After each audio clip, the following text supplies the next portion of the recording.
All right, Shalom. First and foremost, we want to give all praises, honor, and glory to Yahweh, Bahasham, Yahweh Shai, Bahasham, Rakak, Wadash. Double honor to the elders and the apostles of the Great Millstone, and peace and blessings to the elect. And we are here once again. We're going to get right into it. Right into it. Let's actually start with the book of Revelation, chapter 13. And we can, matter of fact, start at the top. And then also we're going to jump into 1 Corinthians, the 15th chapter. And pretty much, going into the title, prepare to be amazed. You know, with this whole, oh, 15. With the whole presidential election that just happened, now you got Trump coming up in there. Now, interestingly enough, a lot of people, uh, if you look on the left, as they call them, they've been very dramatic about things, right? They've been over dramatic, making it seem as though that's the end of the world. Everybody's about to die instantaneously, right? But personally, I speak as a man, but what I see happening is Trump coming in there, and for the beginning, he might actually start doing the things that he said he was going to do in terms of quote unquote making America great again. Okay, and to put America back on that area, because when you look at the state of the condition of Babylon right now, they're sort of falling back. They're losing right now. But as we know, matter of fact, let's also get Revelation 17, getting towards the end where it says, the Lord put it into their minds to give their power unto the beast. So even though Babylon is in this low position right now, that's why the Lord Yahweh Shai said in Matthew 24 that the end is not yet. Even when you hear of wars and rumors of wars, the end is not yet, right? Because the mark of the beast still has to come out, and in order for that to happen, the beast still needs to be, in its power, right? The beast still needs to be a power structure, and who's sitting upon the top of the beast? The whore. Revelation 17, which you can go into that too. Okay, so she's sitting on top of the beast, so she can't go down just yet, right?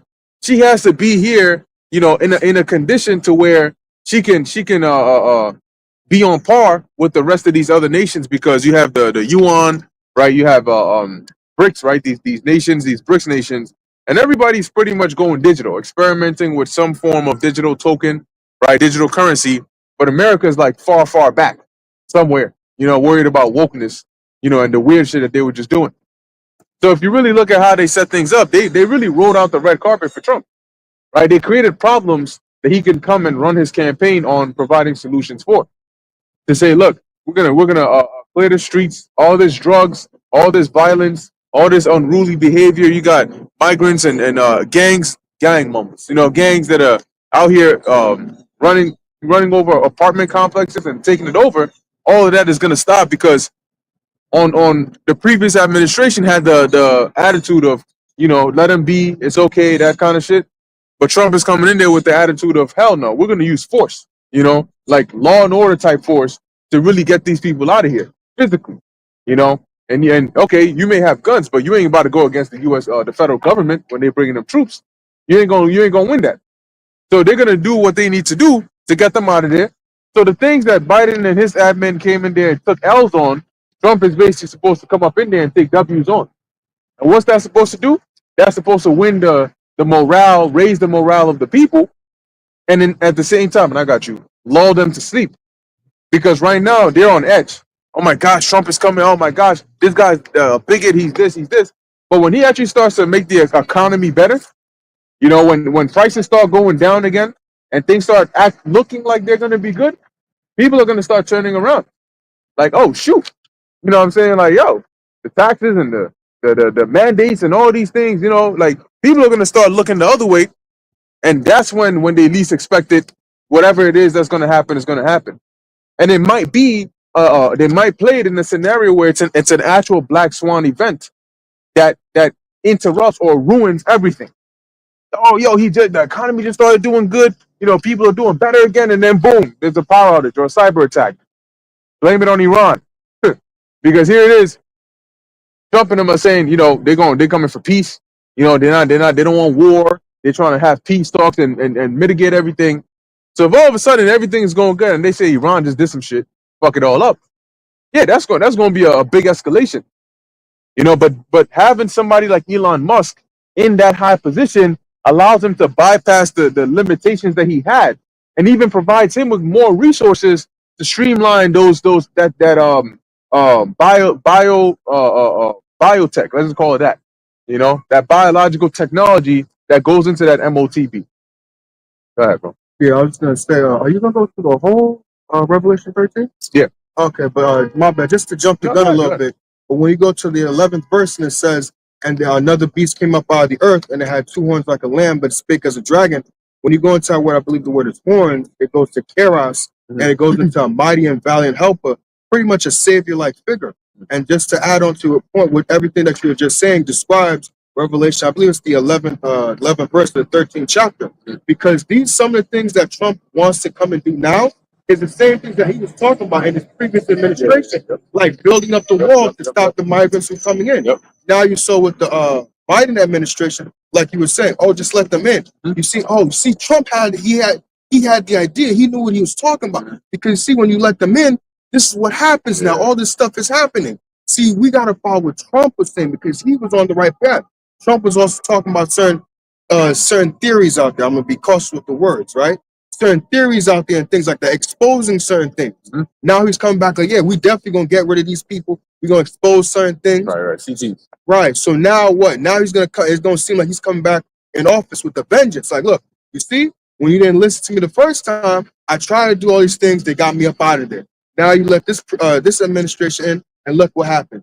There's a whole bunch of migrants coming in. You got a whole bunch of problems, all this and that. Now I'm gonna make good on my words. That's why he came out and said, like, hey, he's talking about certain biblical things. Talking about certain biblical things like, oh, man to man, it's just gonna be two genders. There's no all this binary and stuff like that. We're getting rid of all that type of stuff. So he's gonna come back with a vengeance, pretty much. Yep. And now it's gonna be. So this is the tactic they use, right? Now it's gonna be more acceptable. Now people are like, yes, please go and build that wall, right? But what did they have to take? They had to take cases of murder, rape, assault, wild, unruly behavior for people to say, yeah, this plan is actually not outrageous, but we do need him to build a wall, or we do need him to do X, Y, and Z because of the condition of the country as it is right now.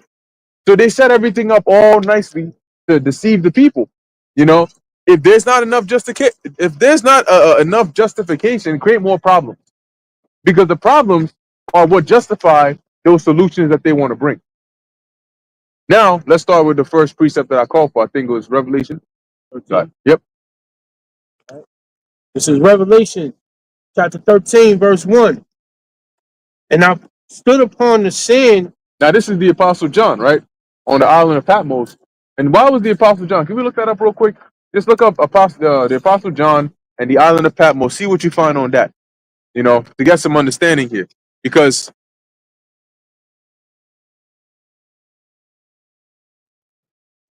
nice one. Shalom. Hey, shalom, bro. Y'all about to shalom. Shalom. So, because it's good to have that context as to what's going on here. So we know the Apostle John, at least at the time when he was writing or he received, let me say it that way, when he received these visions, he was on this island, right? The salt mines and everything, right? You got some information on that? Bring them both up. So it says, according to the Bible, John of Patmos, also known as John the Revelator, was exiled to the Greek island of Patmos for preaching about Yahushua and the word of the Heavenly Father. Now, when you read about it, there's there's some sources that say that they really wanted to put him to death originally, but I think they said that they try to boil him in hot oil, but when they put him in there, nothing happened to him. So they it's in here. It says with an impure gesture, Domitian orders his men to throw John into a cauldron of boiling oil. Shown on the right, John emerges unharmed, and miracles signified by the dove of the Holy Spirit above his head. There you go. So the and that was the emperor at the time, right? Domitian. So Domitian, being this emperor at the time, he then says, you know what, this guy John is preaching about the Messiah, whatever this is. They didn't see Yahushua as we see him, right? Because what business do they have with Yahushua? So to them, it's just this guy is preaching treason because he's preaching about another king and he's going to deliver them from under us and all that. Yo, kill this guy, man. Now, why did they say a hot oil? Because that was a very gruesome way. But the Most High preserved the Apostle John because he had a role to play. Okay? So when they found out that didn't work, then they decided just banish him, throw him to that island, let him go work in the salt mines. Why? Because the Most High put it into their mind to do that so that he could be over there to receive those visions. To add, this is interesting from Wikipedia. It says prophecy with political implications like that expressed by John in the book of Revelation would have been perceived as a threat to Roman political power and order. 3 of the islands in the Sporades were places where political offenders were banished. Yeah, they call it the sporadic islands because it's like it's positioned sporadically in that region, right? That by the water over there. I think it's in the Aegean, but more of the south side of the Aegean Sea. So they put him over there, right, as we just read, because what he was preaching was threatening to the Roman Empire. Okay? But long story short, the Apostle John is there and he receives a lot of these revelations over there, right, which are then jotted down, or at least we have it today. Now, obviously, today we have the book of Revelation, chapter 1, chapter 2, chapter 3, but when the Apostle John received them and had them written down, it wasn't like how we have it today, chapter 1, chapter 2, yada, yada, yada, right? So you may read chapter this, but it may not necessarily be all in chronological order. That's why certain chapters, like the book of Revelation, the 20th chapter, you got to jump through to make the passage make sense. That's part of a long line of what happened, because even after Domitian, you had Nero come and he was known to persecute the Christians. And these are Well, not he was like before Domitian, but Nero was before Yeah, Domitian. Nero was before Domitian, but the point being that Nero was doing the same thing, and then Domitian followed in that same line of persecuting Christians. And these are not Christians of today, of what you're thinking about. Right. Following, going to church. These are Israelites, and that was part of what Apostle Paul was sent there to do, dealing with the Romans. You can read about that in the book of Romans. Yeah, they called them. I got you. They called them Christians because they were followers of Christus, right? But more so, they I think originally they spelled it with an E, like Crest, and that was who they identified Yahushua as. Remember, to the world at the time, Yahushua was to them just another individual who had a following of people, almost like a cult. They didn't see it like how we see it today, and the world sees it the same way. So it isn't because Yahushua wasn't exalted in the world at that time. And during the time of Nero, you had the persecution of the quote-unquote Christians because there was this uproar that started to come about, with this preaching, to a point where when Claudius came up in there, he had to then expel some of the Jews from Rome because they were Judaizing the people over there, causing trouble, right?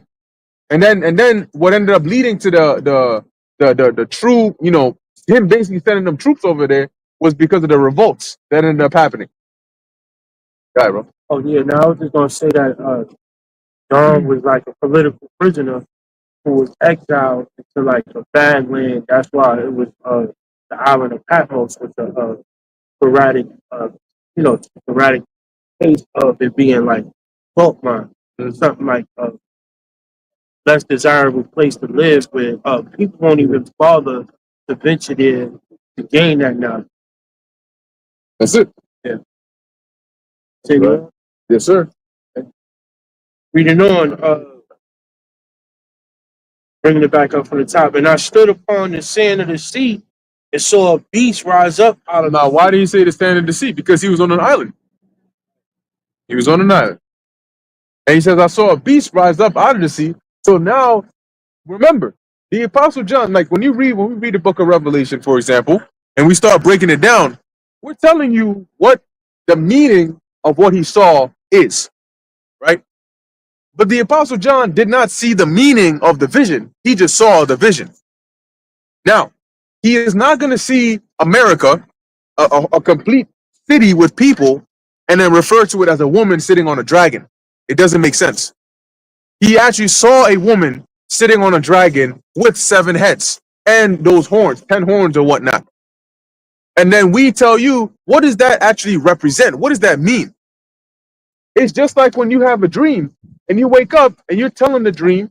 Most cases, your dream, some parts you can get, but some parts don't make sense, right? You're like, yo, so we were driving over here, and all of a sudden the scene changed from like New York to like Cali, and all of a sudden the car was like in the back of the plane somewhere, and then the plane crashed, you know. And when I turned around, there was like a talking dog trying to lead me to like a club somewhere, That's usually how some of these dreams end up going, and you're like, what does that even mean? That's how some of the visions came to the prophets of old. It's sort of like encryption. Like the Lord encrypted the message inside of these mystical themes for us to then have that key to decrypt it to understand what it means today. Right. The example is Daniel the second chapter, the statue. Right. Nebuchadnezzar had the dream and he saw it. So imagine, he's in his bed, he's sweating, he's moving and all that, and then he's having this dream of a statue. Then he sees the stone smash the feet, Right. and then it just crumbles to dust. Then the stone comes up into a great mountain. It's like, that's very vague. Like, what does that mean? Like, I see a statue, a stone smashes it, then the stone gets big. Like, what does that all mean? So then, like you were saying, the spirit was put on Daniel to then give him the interpretation of what that meant. The stone represents, and each the different elements of the stone represents Statue. sun. I'm sorry, of the statue represents sun. That's what he told him. You are the head of gold. The head of gold represents your empire, and then there's going to be other empires after you. Then the stone that hit the feet is going to represent the Messiah when he comes back, and then it's going to become a great mountain. So you gave him the understanding, because those dreams, could, like you were saying, could be very vague, like a woman on a dragon. Like, what the hell is that? That's mad vague. Like, okay, it has 7 heads. Like, what am I supposed to do with this? But it represents something. That's right. Right. Right. And So he said he saw a beast rising up out of the sea, right? And he actually saw that. Go ahead. so the beast rise up out of the sea, having 7 heads and 10 horns, and upon his 10 crowns, and upon his horns 10 crowns, and upon his head the name of blasphemy. So you can imagine this big ass beast, coming up out of the sea, and that had to be a scary sight, right? This big ass beast, the water dripping down off him. You know what I'm saying? And all you see is this 7 heads of this beast, with 10 horns. You wondering what in the world is going on over here, And then there's crowns upon the heads. You're like, what the fuck, But that's what the Apostle John saw, which represent the emerging of the Roman Empire. Okay, and the 7 heads. When you look at the Roman Empire, Rome did not start off as an empire. It wasn't always an empire, right? Rome wasn't like, for example, you got the Babylonians, then you got the Medo-Persians. They take down the Babylonians, and then they inherit everything that the Babylonians had. So now they got this huge empire, right? So Rome wasn't like that. Rome started off really with just like Romulus and Remus, and when there's the whole myth, right? The whole legend about them being raised or suckled by a she-wolf and whatnot. But Rome started off really as like a land of almost like a no man's land, because originally Rome didn't even have women over there. It was really just men that were like outcasts from society, men that were just like they just out there, those kind of men. And it wasn't until they as they started to build up, they said, look, we need some, you know what I'm saying? Like, we need some ass, right? Because how we gonna go extinct? We can't grow. It's just men out here. Like this is a jail cell or some shit. So they ended up setting up I forget which brother killed who. I think it was Romulus that ended up killing Remus, and then ended up, the Rome was named after Romulus. But he was kind of smart. And he ended up orchestrating this event, because the neighboring nations around Rome, remember, Rome is in Italy, right? You're looking at that little shoe, that little boot, right? In terms of that landmass over there. So Rome is this little land over here. The neighboring nations around, the Sabines and so on and so forth, you had the Etruscans that were north of them before they got pushed out. They're like, we're not giving you our daughters. Like, similar to the story with Benjamin, when Benjamin went wild, and they started, whooping Israel's ass, which is kind of wild. They whooped Israel, you know what I'm saying? But they started whooping Israel's ass, and then Israel said, you're not getting no more of our women or our daughters, So what did Rome do? They set up some event. You know, I think it was going back to the Romans observed this like a limp something in honor of like either Mercury or one of their gods. Something talking about the operation. Is that what you're talking about? Because I remember they had that to try and set up who was going to be king. No, this was different. This was The different. Olympics. Yeah, no. It was some event to honor. I think it was Mercury, the god, that god Mercury. But it was called the rape of the Sabine women because what they ended up doing was they set it up where they invited the neighboring nations to come over there, their fathers, women, daughters, and all of that. And when everybody got distracted with the event that was going on, Romulus gave the go ahead, and they rushed out. The Romans rushed out, and they just started grabbing up women. You know, you find us keepers, so you find you a wife. You know, like a garage sale, but for women. So and then them Romans, huh? For free. You know, so them Romans, they're like, I've been down bad for a minute. I'm taking what I could get. You know, if you can carry two, you carry two. You put the third one in the headlock and you keep her down. You know what I'm saying? But the point is, they rushing out. They grab, you coming here tripping women. You know what I'm saying? They ended up taking them, right? Eventually, they ended up getting women. Long story short, it was then that Rome started to grow, right? Then they started to become bigger and bigger, and then they started to war with the neighboring nations, and then they started to take them over. And it wasn't until they went with they went against the Phoenicians, right, in the Punic Wars. That's what ended up putting Rome on the actual map, because the Phoenicians weren't no joke, right? They had provinces in Africa, right? You have the whole story with Hannibal and all that going on back there. Long story short, that is how Rome started to grow, right? They started off as a small area, and as they started to grow, they started to conquer these big, already existing, you could call them like strongholds, but they were really like mini empires in themselves. That's where you get the seven heads from, all right? Because they ended up taking over the Greeks, which the Greeks were also one form of rulership going on. Not too big, but there were a little sign going on. So they took the Greeks. You already had Rome that had now become their little section in there, and then they started to take over Hispania, right? You had the Gauls, which are the French. You had Germania Major, Germania Minor, and Britannia, and so on. So that's where you get those heads that make up the actual empire. Okay, and what Rome did was they looked around, and I think it's in the book of Daniel that says that the fourth beast was diverse from all that came before it. Because eventually what the Romans did was they realized, obviously, one thing was they had a Senate. They shifted away from kings. But the other thing was they decided instead of conquer, right, instead of just go ahead and conquer you and subject you under me, that's going to lead to a lot more revolts. So instead, what I'm going to do is I'm going to assimilate you. I'm going to give you a citizenship to say, look, become a province under me. I give your people citizenship, and Roman citizens get a certain privilege that everybody else doesn't. This is why the Apostle Paul, when they were scourging him, and then he was asked what he was, and he said he was a Roman, they were like, oh shit, we done messed up. Because he had rights. So for them to actually whoop his ass without a fair trial, they were going on. And that's why they were afraid. But the Apostle Paul wasn't born in Rome. He was born in Tarsus. But they were under Rome, and he had that citizenship.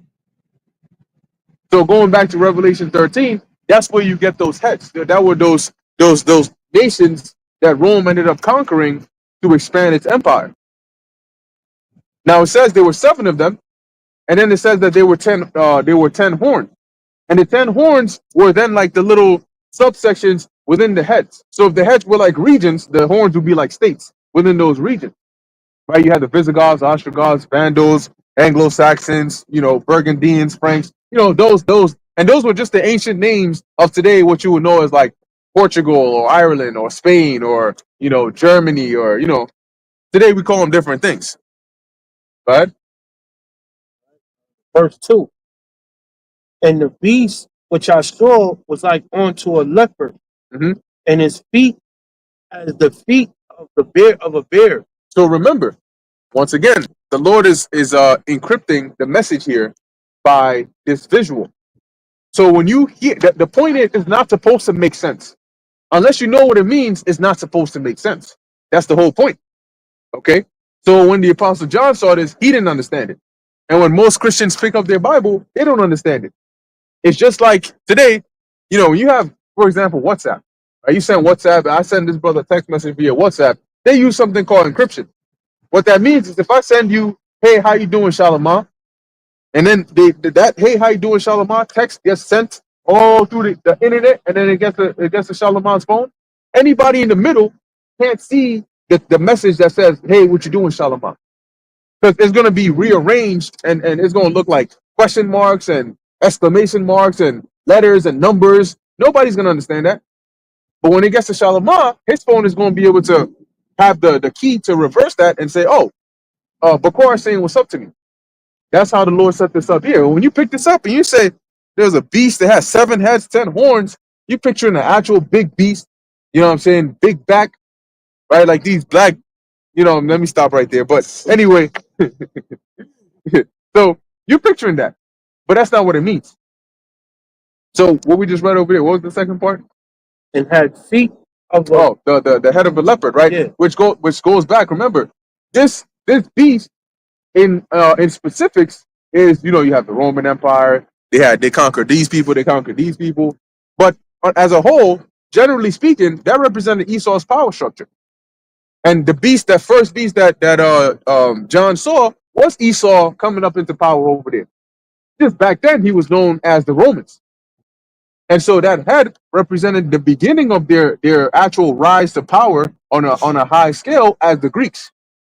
Okay, you know, with Alexander the Greek and so on and so forth. That's that leopard, because that's also made referenced in the book of Daniel, I believe in the 7th chapter.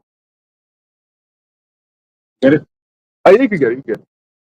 Daniel 7 and 6. And how do we know that? Because the angel, who was it? I think it was Angel Gabriel, if I'm not mistaken. But one of the angels explained that to Daniel. So that's how we know it. After this I beheld, and lo, another like a leopard, which had upon the back of it 4 wings of a fowl. The beast had also 4 heads, and dominion was given to it. Right, and we know that's going into the Greek Empire with Alexander and his generals, right? The four wings and so on and so forth. So that leopard goes back is the same. There's the same power, the same individual that is talking about there, the Grecians in Revelation, as the head of a leopard. But why the head? Because when you look at an individual, you ever heard the term head to toe? You don't hear toe to head. You start at the head and then you come down to the toe, right?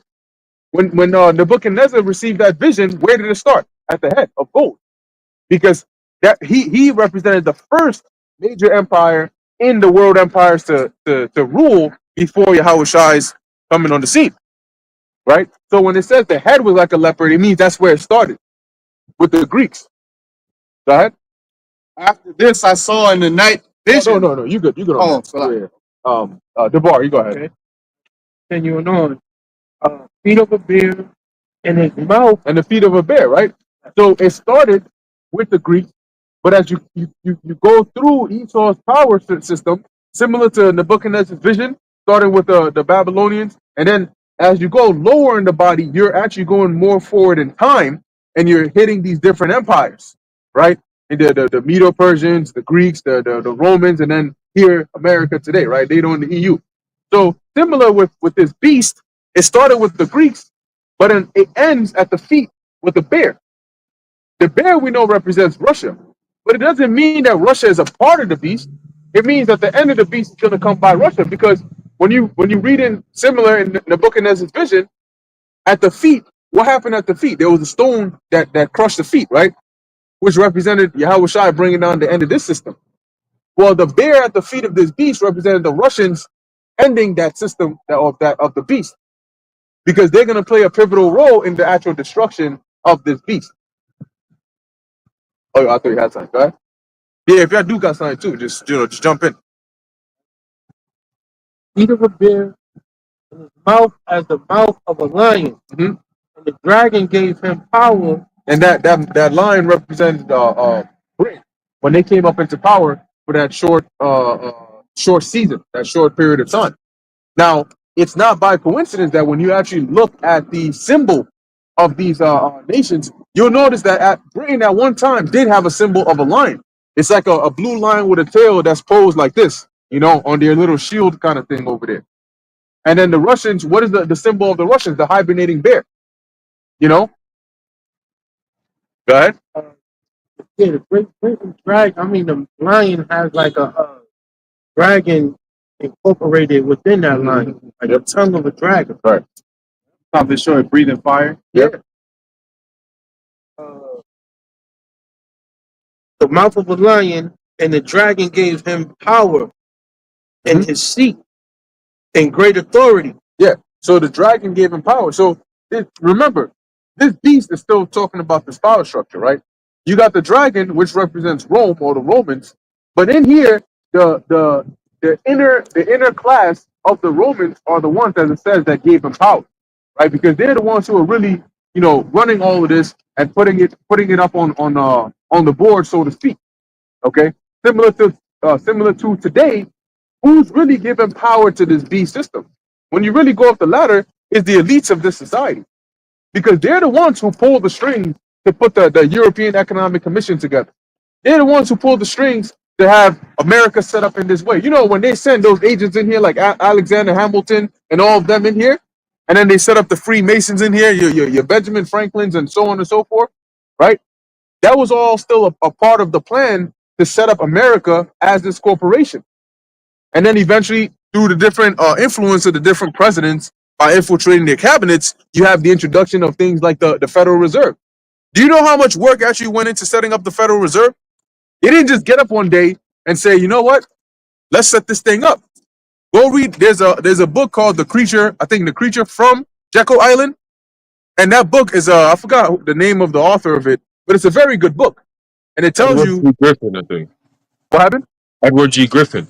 That's it. That's the one right there. And he has a couple of other good books, but that one is a good one. And he explains how does banking work. Number one, what is like fractional reserve banking. He explains all of those things, but he goes into what actually happened on Jekyll Island. That's why it's called the beast. The beast, right? Or the creature, the beast that came from Jekyll Island, because when they got on there, that was a secretive meeting they had over there. Getting all the way in the back, a secret side of the train, going to some remote area. I think it was in Georgia somewhere, if I'm not mistaken.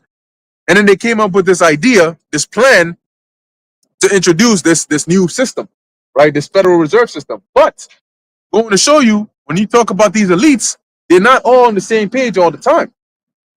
Why are they called the elites, right? What are they really? They're really just a bunch of super, super rich families that are ancient. They have like old money, right? They go all the way back to the Renaissance. Some even predate that. And they have a lot of money, right? So they're these super rich families that are vying for power. And some of them say, you know what? When we have a common goal, let's band together and get this done. Then we divide the spoils. But sometimes it doesn't always go according to plan. Meaning, how do we actually get to that destination? I may have one idea, you may have another. So sometimes it doesn't always go according to plan. But guess what? You also have Ammonite elites. You got Moabite elites. It's not just Edomites. Now, what they ended up doing, I got you, Haran, was we've all seen the movie of the Titanic, right? And we hear about, they make it about Rose and Jack and a little love story. The Titanic wasn't about a love story, okay? The real Titanic was a scheme in order to eliminate certain rich families out of the game. You can look up the Astor family, right? Jacob Astor and so on and so forth. These were actually competing families with the Rothschilds and the Rockefellers and the Morgans, right? And because of this opposition, it was harder for them to go ahead with their Federal Reserve plan. So what did they do? Look at when the Titanic happened and look at when the Federal Reserve Bill was actually put into place. You see that I think it was like a 1 year difference. And when you go into the internals of it, you find out this was set up by I think it was, I forgot who it was, Morgan, JP Morgan, or one of those individuals. He set it up. He got all these rich people on the Titanic. And then he last minute decided not to board on the Titanic. Oh, he had this last minute appointment and he couldn't make it. Guess what happened on the Titanic? It wasn't that, some magic iceberg came out of nowhere and they couldn't. No. It was a sabotage. Okay, it was a sabotage. And those that ended up surviving, they made them sign whatever they call those non-disclosure, whatever. Yeah, those. So they couldn't speak about what actually happened on there. But you'll find out there was actually a sabotage to eliminate those rich families to then make way for these ones here to go ahead with their plan. You got it, bro. Hey, no, you pretty much you covered it. Everything you said. I was just going to add on to it, but you already said it, so it's all good. All good. All good. I was gonna say what you were saying remind me of the Dark Knight at the beginning of the movie. I don't know if you've seen that with the Joker when he had all the henchmen pretty much take the money from the bank, but instead the Joker planned on the back end that look, pretty much the guy that hacks the bank to like take away the alarm, Mhm. the guy was gonna shoot him and kill him, so that's more money.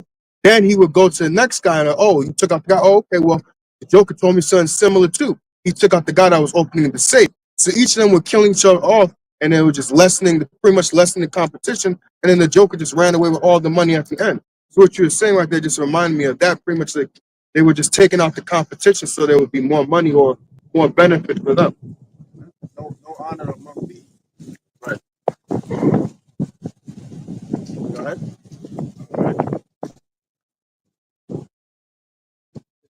Verse 3. And I saw, yeah, I finished. Verse 3, it says, and I saw one of his heads as it were wounded to death. Now that head, remember, Rome was one of the 7 heads. So that head that the Apostle John saw as it was wounded unto death was the Rome itself. Okay. Now remember, when you go into the lifespan of Rome, you ended up having a lot of civil wars and so on going on, and eventually the kingdom split. You had the Eastern Roman Empire, which became known as the Byzantine Empire, and then you had the Western Roman Empire, which eventually got run over by those tribes, right? The Goths, the Ostrogoths, Visigoths, Vandals, the Germanic tribes. They ended up taking that over. Okay, so you had the Byzantine Empire with the capital Byzantium, right? And then you had the coming into power of Israelites, right? Though they were calling themselves Romans and so on and so forth, you had them coming into power. Now, when the Israelites started coming into power, really that goes back very, very early into this reign of the Edomite Caesars, right? Because after the mission, you had Nerva come up in there, then you had the year of the four good, I think it was 4 or 5 good emperors, 4 good emperors, and then it goes on and so on and so forth. That's really when it started. But the epic, right, or the most known part of it is really around the time when you hear about Constantine, him coming up into power and bringing so-called Christianity and all that in there. In actuality, what ended up happening was it was at this point and going further into the future.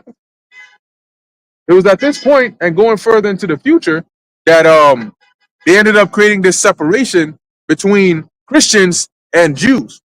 Because before that, what did they call the apostles? They called them Christians. Well, the apostles were also called Jews. They were Israelites. But what they ended up starting to do was create a division to say a Christian is this guy, a Jew is this guy. So now you have that led into this modern day concept to where people think there's like separation, like the Christians and Christianity, and then you have Judaism. Bro, the original Christians were Jews. There wasn't that separation in there. But over time, that's what ended up happening because they started to broaden Christianity and then adopt it, and really it was just pagan practices. Right? You had the Council of Nicaea and all of that, and they started introducing this whole, the concept of Easter. They, because of a dispute with the dates, they ended up throwing out the Passover and then replacing it with Easter. Said, go ahead, celebrate Easter over there.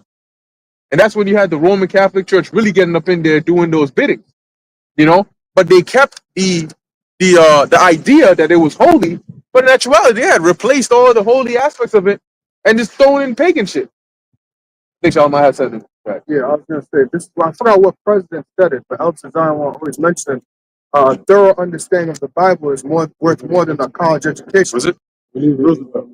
Okay. But yeah, because when you go into it, like you were just bringing out all that information about Easter and things like that, a lot of those things, what people call Christianity today, go back to pagan things. Like I did a lesson this week on can you pray to saints? Because people in the Christian church believe that you can pray to saints, and they believe the saints are, those who died, believing who they call Jesus. Right. So they pretty much are looking at those who die in heaven as their intercessor. Like, oh, I'm like the Hail Mary, Mother of God. Like you're pretty much praying to Mary. That is a thing, but that goes back. Mary pretty much goes back to, if I'm not mistaken, what's that? Semiramis, all that. They don't know that these things that they believe in, like Ash Wednesday. What was it? The other thing. Mass. Yeah, that and they also do Lent, the huh? Lent, yeah, Lent, yeah. that's another one. And they also do the they call it, I think it's the communion. I think it's been such a long time. I think it's the communion where they would, you take the bread, you drink some Yeah. wine. I used to go to church. It would be every Sunday you do. I'm like, damn. Like every Sunday you do that. It's like, yo, that's not in the scriptures. They all follow practices that are not in the scriptures. Where does it say Ash Wednesday? The Lord never said to do anything like that. Right. Oh, what was it? I think that's around the time of Easter as well. With He is risen. Oh, he rose again. It's like, yo, how many times you gonna go through this every time?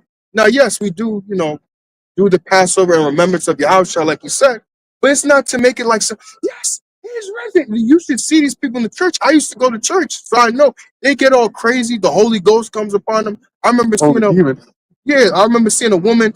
I guess she got into what they call the Holy Ghost. And yo, it was like the weirdest thing ever. I wanted to kind of laugh, but at the same time, my ignorance, I didn't know. This woman just passed out. She came up like literally like a demon. She was Yeah, it's a wild. quiet. I'm like, That is and an I'm ugly just, demon. I'm just eyeing her down. 'Cause I'm like, yo, if this is the Holy Spirit, ain't you supposed to be joyous? Like, you ain't supposed to be this. Yeah, that's literally how it was. So like, like you were just suck. It don't mean to be Go long-winded. ahead, bro. Like you were saying, like understanding of the Bible, actually getting into it, actually having a proper teacher to teach you how to really apply the scriptures to it and not just go, oh, Ash Wednesday, Lent. Because, my mother asked me certain questions like, oh, so you guys don't celebrate Ash? I'm like, no, where's that in the scriptures? Well, you got to respect people's beliefs. Listen, pardon my language, fuck their beliefs because their beliefs are not even in the scriptures and their beliefs go back to tying into some false god, which if you would ask some of these people that go to church, would you worship a demon or something like that? Like, oh, hell no, obviously not.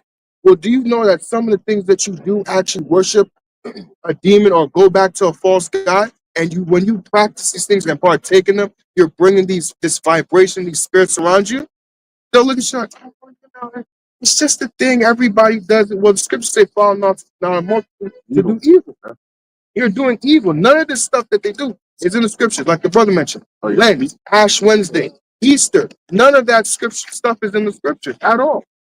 But they partake in it. Christmas, all that. Yeah, the Lord warned against it too. He said you following the commandments of men, dealing with the wicked scribes and Pharisees. You could extend that to anybody that's following some man-made tradition that's not in the Bible. It's very simple. If it's not in the scriptures, don't do it. So simple and straightforward, but everybody wants to overcomplicate it because the world has a grip on their mind. And that's why the scriptures say, blessed is he that readeth. Right? Right? Real quick, Oh, you said, bring it for a up. point that you made about the Christians and the Jews, there being no separation, the original Christians were Jews. Yep. And it says here, Acts 11 and 19, now they which were scattered abroad upon the persecution that arose about Stephen, he traveled as far as Phoenice and Cyprus and Antioch, preaching the word to none but unto the Jews only. There you have it. Yep. Then why Antioch? There's another scripture that says the disciples were first called Christians at Antioch, right? Now Antioch actually does go back to Antiochus, like it was named after him. Remember, when you go back to the time of the Syrian wars, you have different regions around our the land, the Near East, the Levant. You have Antioch, you have Ptolemaeus, right? These regions were actually named after these individuals: Ptolemy, Antiochus. Caesarea. See, I was just about to say that Caesarea. You know, I think there was one named after Tiberius. I forgot the exact name. But these different areas, the Decapolis and all, like these areas where their names come from somewhere. You know, Laodicea, that goes back to Antiochus' previous wife that he put to the side. Say the book of Philippians, that goes back to Alexander's father, Philip. Yeah, look at that. Look at that. So all these areas, Philippians, right? All these areas, they have Philippi. Yep. Their names go back, but it's good. It's important to understand these things because they broaden your understanding of the scriptures in themselves. That was it on that? All right. Say yes, son? Okay. This book of Jeremiah, chapter 10 and 1, and it reads, Hear ye the word which the Lord speaketh unto you, O house of Israel. Thus saith the Lord, learn not the way of the heathen, and be not dismayed at the signs of heaven, for the heathen are dismayed at them. For the customs of the people are vain, for one cutteth a tree out of the forest, the work of the hands of the work of the hands of the workmen with the axe. Now that's talking about Christmas. Now you know what's funny? If you reword this in modern English and you just put it as a paragraph and just randomly take it to people and say, "Hey, what is this describing?" They would tell, "Oh, yeah, that's Christmas. That's Christmas. Yeah, you cut the tree and then you decorate it. Yeah, I just actually set up I have to go get my tree set up." Then go and tell them, "Hey, do you know that in Jeremiah chapter 10 verse what scripture is that? 10 verse 3 is talking about Christmas." Oh no, it's not. Come on, you're just adding things. Going to show you the mindset of these people, right? Same passage, but remove the context that is from the Bible. They'll accept. They'll tell you what it is. Tell them it's from the Bible. They never heard about it.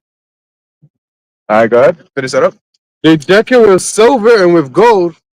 You know those ornaments, silver and gold ornaments.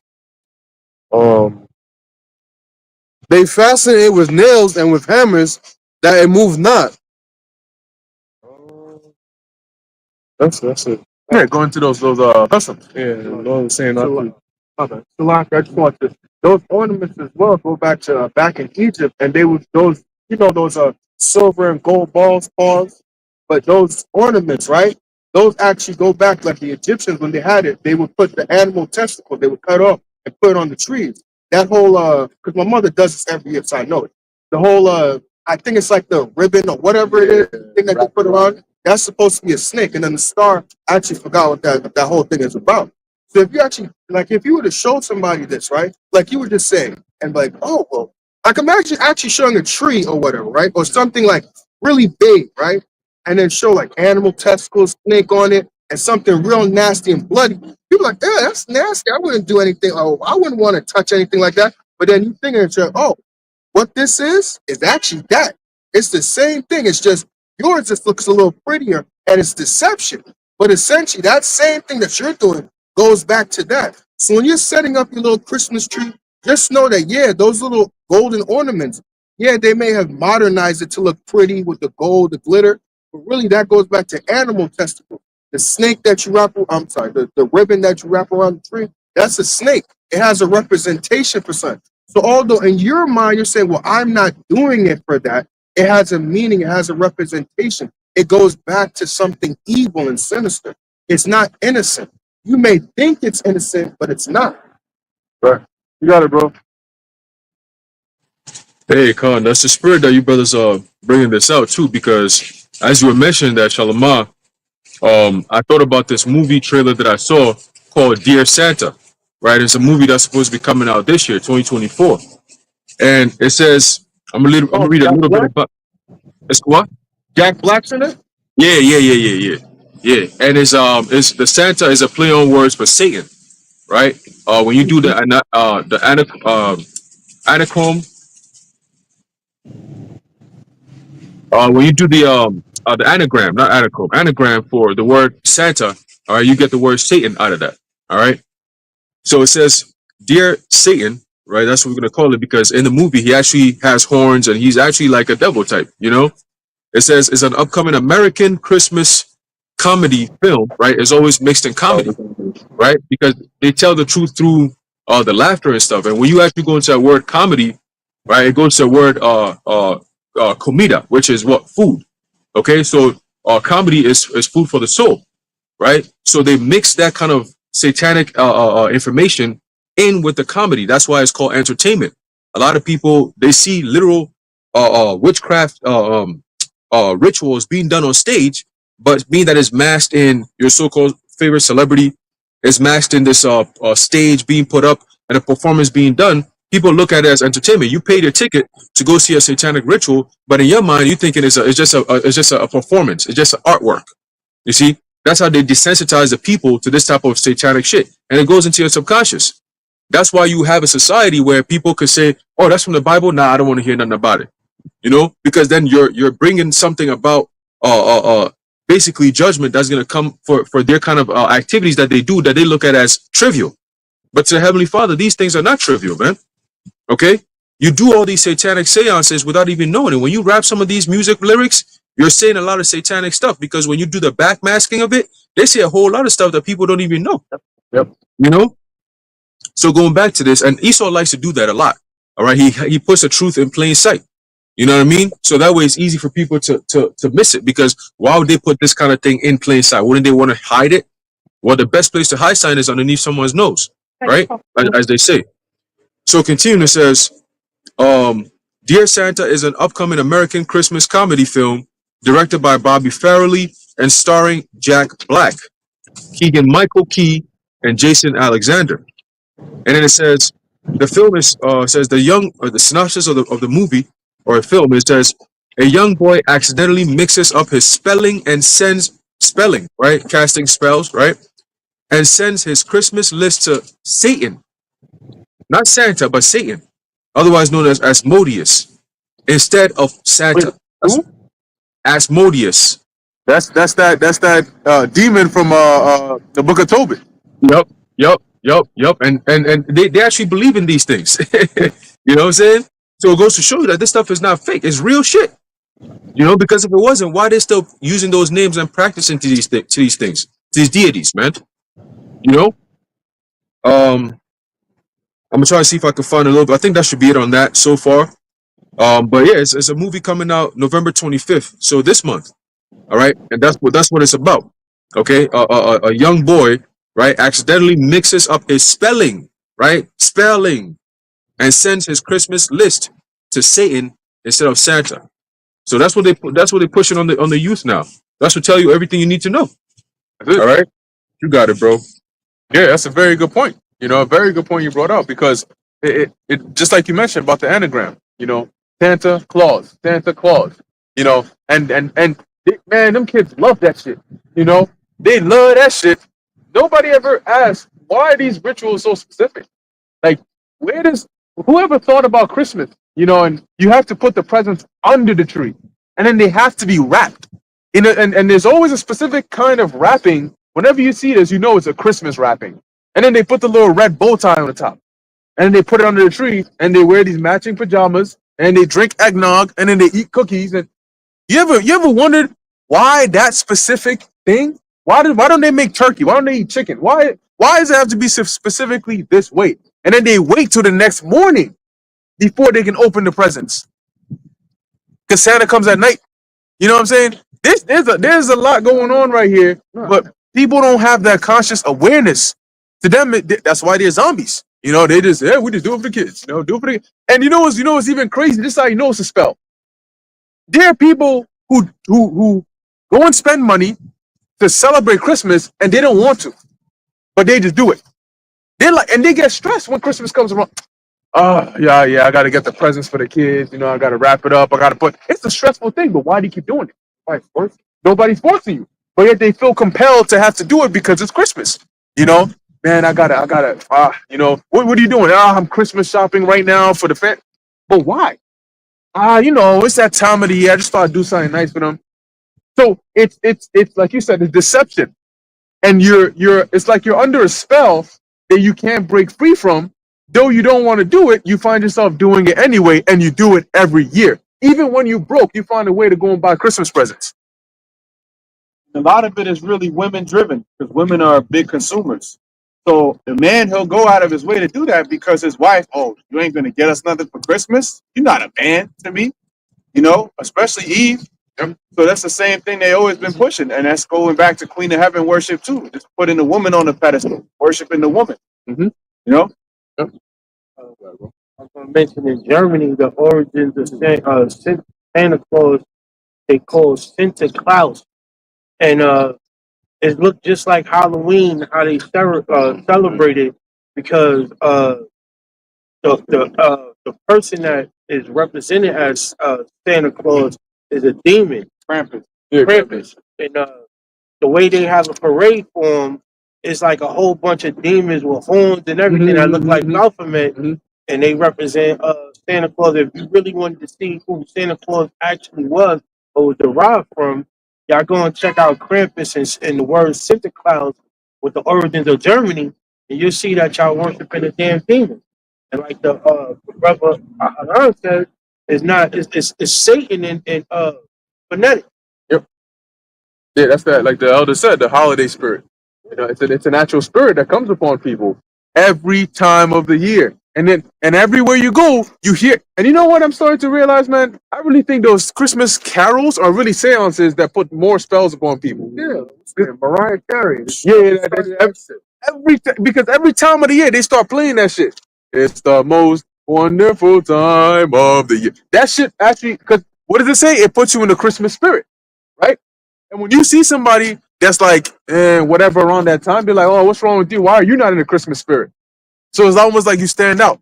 This is the whole, like, we're literally talking about a ritual that they cast upon people every year.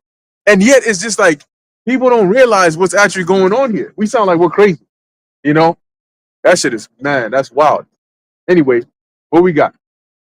Matter of fact, let's pivot. Let's get some of them precepts similar to Jeremiah 10. Going into those, because you know what this is?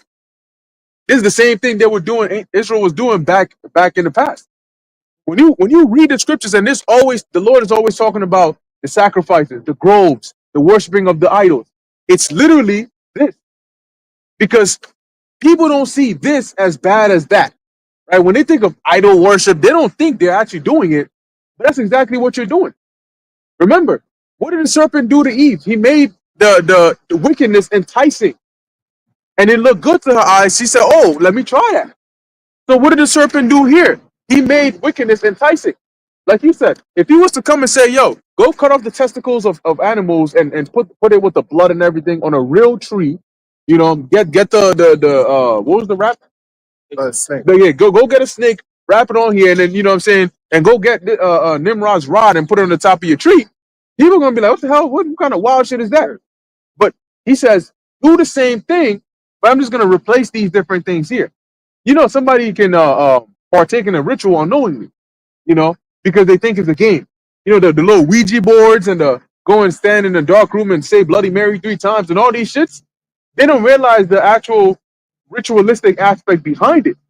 But you're still doing some ritualistic thing over here. But I just gotta mention real quick, even with like sometimes like when we play zombies, them Easter eggs. I remember even the one I'm like, how do you come up with this? Like you gotta do this, get the zombie blood, kill the zombies here, do this, the apothecary, all that type Shadows of of Evil, right? Yeah, I'm like, yo, how you come up with this? The symbols they got, like who comes up with this? But it all goes back to something. It's not actually not nothing like some of these people, like if you watch on YouTube, them zombie YouTubers, some of them people actually go into like the history or whatever, and it actually goes back to something, some type of stuff like Viking type stuff and things like that. So it's all demonic, satanic type stuff. It's just they put it for you and then they make it, you know, because yeah, I'm not gonna I play zombies, it's cool shooting the zombies, have a good time with friends, but that's all the entertainment like Aharon was going to. It gets you in there, you chill, you might have a drink, you chilling there with the controller, you talk to your homeboys, let's do the Easter egg, you chilling, but you're not thinking, why this out of all things? Like, why you gotta, like, what is apothecary is? Like all that type of stuff. What's this? What's the symbols? Where did these things come from? But they all go back to something. That's the most popular game modes too. Yeah, I was just gonna say, the brother Debar and myself just went into a lesson on what you just mentioned about Molech, because that came out at the DNC in Chicago. They were doing basically deletion of babies. Oh, true. Like they had a mobile spot, but they were doing on-site deletions, so women could come and just get rid of their unborn child. And then I was watching this one YouTuber, Angela Stan, I think her name is. She's an Eve, but she kind of got some sense, and she was saying that basically that's a sacrifice unto Molech, whether you know it or not. And a lot of our people, they just go and they think, oh well, you know, I'm just gonna, you know, reproductive rights, and I'm gonna protect my woman's rights, and the woman can be harmed, but really you're participating in a child sacrifice that the Lord expressly forbid in Leviticus. You know? Yep. Oh, when you look at the poster for Travis Scott, was it Astro World or Astro Boy, something like that, and it shows the gold head with the mouth, and it looks like there's like this orange fire in the middle, and then you see parents walking with their children into the mouth. That goes back to the I forgot what demon it was, but it might have been Molech. But they actually, I remember Haran put a video of this like years ago. I'm surprised YouTube allowed it back then. But in the video, what you see is there's this giant owl that has fire in it, and people are literally throwing babies in there. They're throwing their babies in there, and all you hear is the screams of the baby, screams of the baby. And then I think they would mask it with music because of all the chanting. They would mask the sounds of the crying babies with that. Exactly that. That's the one. I forget exactly what creature, what demon it goes back to, but that's the one where they got the mouth open. Okay, go ahead. Leviticus 18 and 21. And thou shalt not let any of thy seed pass through the fire to Molech. What do you think that means? When the Lord says pass through the fire, that's literal. Because they were actually burning their babies in fire as a sacrifice. Master did it Gotta- to his son. Yeah, there you go. Bring it in. Sacrifice his son to Molech. Yep. And all you see is kids over there. And you see what the mouth they're going into? That's not by coincidence. So ask yourself, wait, what, like, all these things that they do, you know, Travis Scott is not the one who actually came up with that concept. He has a media and marketing team that come out and a design team that come out and say, hey, this would be let's put this out here. Why did they choose that specifically? You know, it's not by coincidence. That's what we keep on trying to tell you. It's not by coincidence, man. That this place, this land, this is the reason why the Most High said he's going to completely purge this land. It's full of straight demonic activity. The ritual of eating turkey on Thanksgiving was something symbolic to the sacrifice of the Native American woman being section or having the baby cut out of them. So when you gutting the turkey out, taking away all the the inside, that's a ritual symbolizing the indigenous women being sacrificed and killed with their babies. Wisdom of Solomon 14 and 11. Therefore, even upon the idols of the Gentiles shall there be a visitation, because in the creature of the Most High they are become an abomination. Yeah, that the idols of the Gentiles, because that's what it is. We never had idols. All of those go back to the other nations, which are demons that they worship anyway. But that's why it says, read that part again.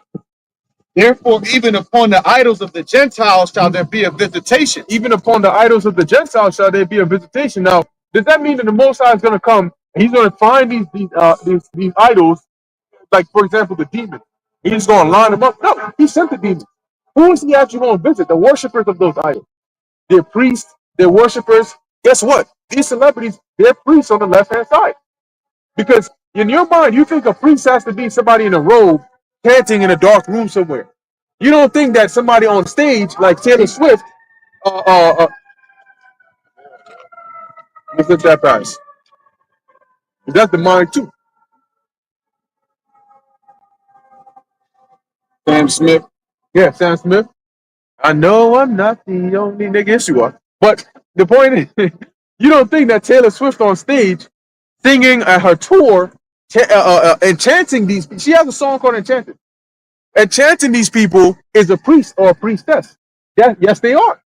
Because in the past, it would be in a different setting. But today, look at the setting of a concert. You know, where you have, like the elder put, that even at Travis Scott concert, he had a mass casualty event. Yeah, I remember that. Where you would have the artist on a higher level, surrounded by all these people. And if you look at what they're doing, they got these people going to the flow. Right? They'll have their hands up. They'll be waving. They'll be singing along. They'll be chanting. And you wonder, these lyrics that they sing. You know, I remember back when we used to be, especially our run, heavy into that conspiracy theory stuff, as they call it, the CTs. You would listen to like a song and then play it back reversed.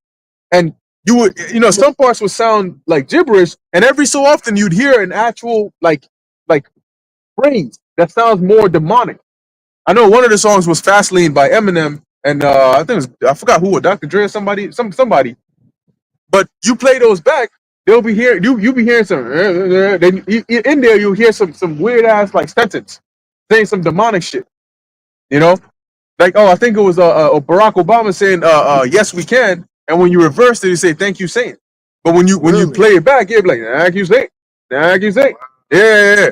When you reverse it, so that's that hidden thing going on. So he's saying, and everybody, yes, we can. Daniel Bryan, I think that was his name, from WWE. He used to get a lot of people saying that. Yes, we can. Yes, we can. Yeah, okay. No, he used to say yes. Huh? That was his thing. Yes. Oh, yes. Everyone. Yeah, everyone. Like that. Yeah, there you go. Yep. And then when you backmask it, it's all he's saying is Saint, Saint, Saint. Everyone's just saying that shit. You know. Yep. I had a quick precept, real quick, Yes, sir. just to back up the point that you're making. That did all this stuff, like it says in the book of Ecclesiastes, the first chapter, that there's no new thing under the sun, right? All these different practices today that are modernized and have become normal, where it's like a ritual. It goes back to ancient pagan rituals, ancient empires, freaking the Egyptians, and even prior to them, Sumer, right? It all goes back to them. The Canaanites, Yep. right? You know, and it's all written in the scriptures. The Babylonians, okay? So we'll get a quick one here. There's a book of Jeremiah, chapter 7, start off at verse 16. It says, "Therefore, pray not thou for this people, neither lift up cry nor prayer for them, neither make intercession to me, for I will not hear thee." Why? Because what we're doing now is a form of crying to the Lord, right? Ezekiel, the 9th chapter, all right, it talks about the men that sigh and that cry for all the abominations that be done in the midst thereof, right? Those are the men that the Lord is putting that seal, right, which is in the Hebrew, thawa, which is exempt from judgment, okay? The mark of exemption from judgment that's coming very soon. Those men are the ones who are sighing and crying to the Lord. For all the things that we look at here, and people, even when we were younger, we used to look at these things as normal, right? It was just the time of the year. You know, you didn't really understand where it came from. No one really taught you to understand the origins of these things. You just did it just because that's just how things are. You know, most of us didn't even understand why people do things at certain times. It was just everyone is doing it, so why not? Yep. When you're in school as a child growing up, you're influenced by these things, and then you watch it on TV. All your friends are influenced by it, so they're saying it. You hearing it all the time. Your parents are also into it. Everywhere you go, that's just what it is. You see, until the men of the Lord come in and say, "Oh, this goes back to this. This is actually Satanism." Oh shit! It's a shock to the system, right? So continue. The Lord is saying what? Not to pray for these people because He's not going to hear it. Just like how they don't want to hear His words. He's not trying to hear what they got to say. He doesn't want to hear what we got to say about these people in terms of Lord have mercy. Nah. All right. It says, "Seest thou not what they do in the cities of Judah and in the streets of Jerusalem?" So you don't see what the hell is going on? Now you want to turn around and pray for them? Right? It says what? Verse 18. "The children gather wood, and the fathers kindle the fire, and the women knead their dough to make cakes to the queen of heaven, and to pour out drink offerings unto other gods, that they may provoke me to anger." Okay? They do all these sacrifices unto other gods. You're breaking the first commandment when you do that. Okay? And in our culture, in our nation, in our customs, the only time you can do a sacrifice is unto the Heavenly Father, is whether it's a sin offering, okay, a gift offering, okay. You got I believe that's the same as a heave offering, okay. So you have all these offerings that you do to the Heavenly Father, all right. So that's the only time, all right, in our nation that you can actually perform those kind of sacrifices, all right. You're making a sacrifice unto a power, a higher being. But when you start doing it to these other gods, that's where the problems start come in. And I have some secular information, all right, on the whole thing that we just read in Jeremiah, the 7th chapter, is actually in the scriptures, because this is pertaining to the Israelites who are being taken and sent into what? Into Babylon. And the Lord was giving warning that these things that they do not look at them and don't do these things. That's what we just read in Jeremiah, the 10th chapter. Okay. So it says here, hey, stop. Cut it out. It says, "In some covens, the cakes they use in their communion are made into the shape of a crescent, which is the symbol of the moon goddess. These cakes, by the way, are made of salt, honey, wine, meal, oil, and in some covens, blood." Right? It says they are eaten in honor of the Egyptian god Horus, or whatever god the coven exalts. Okay?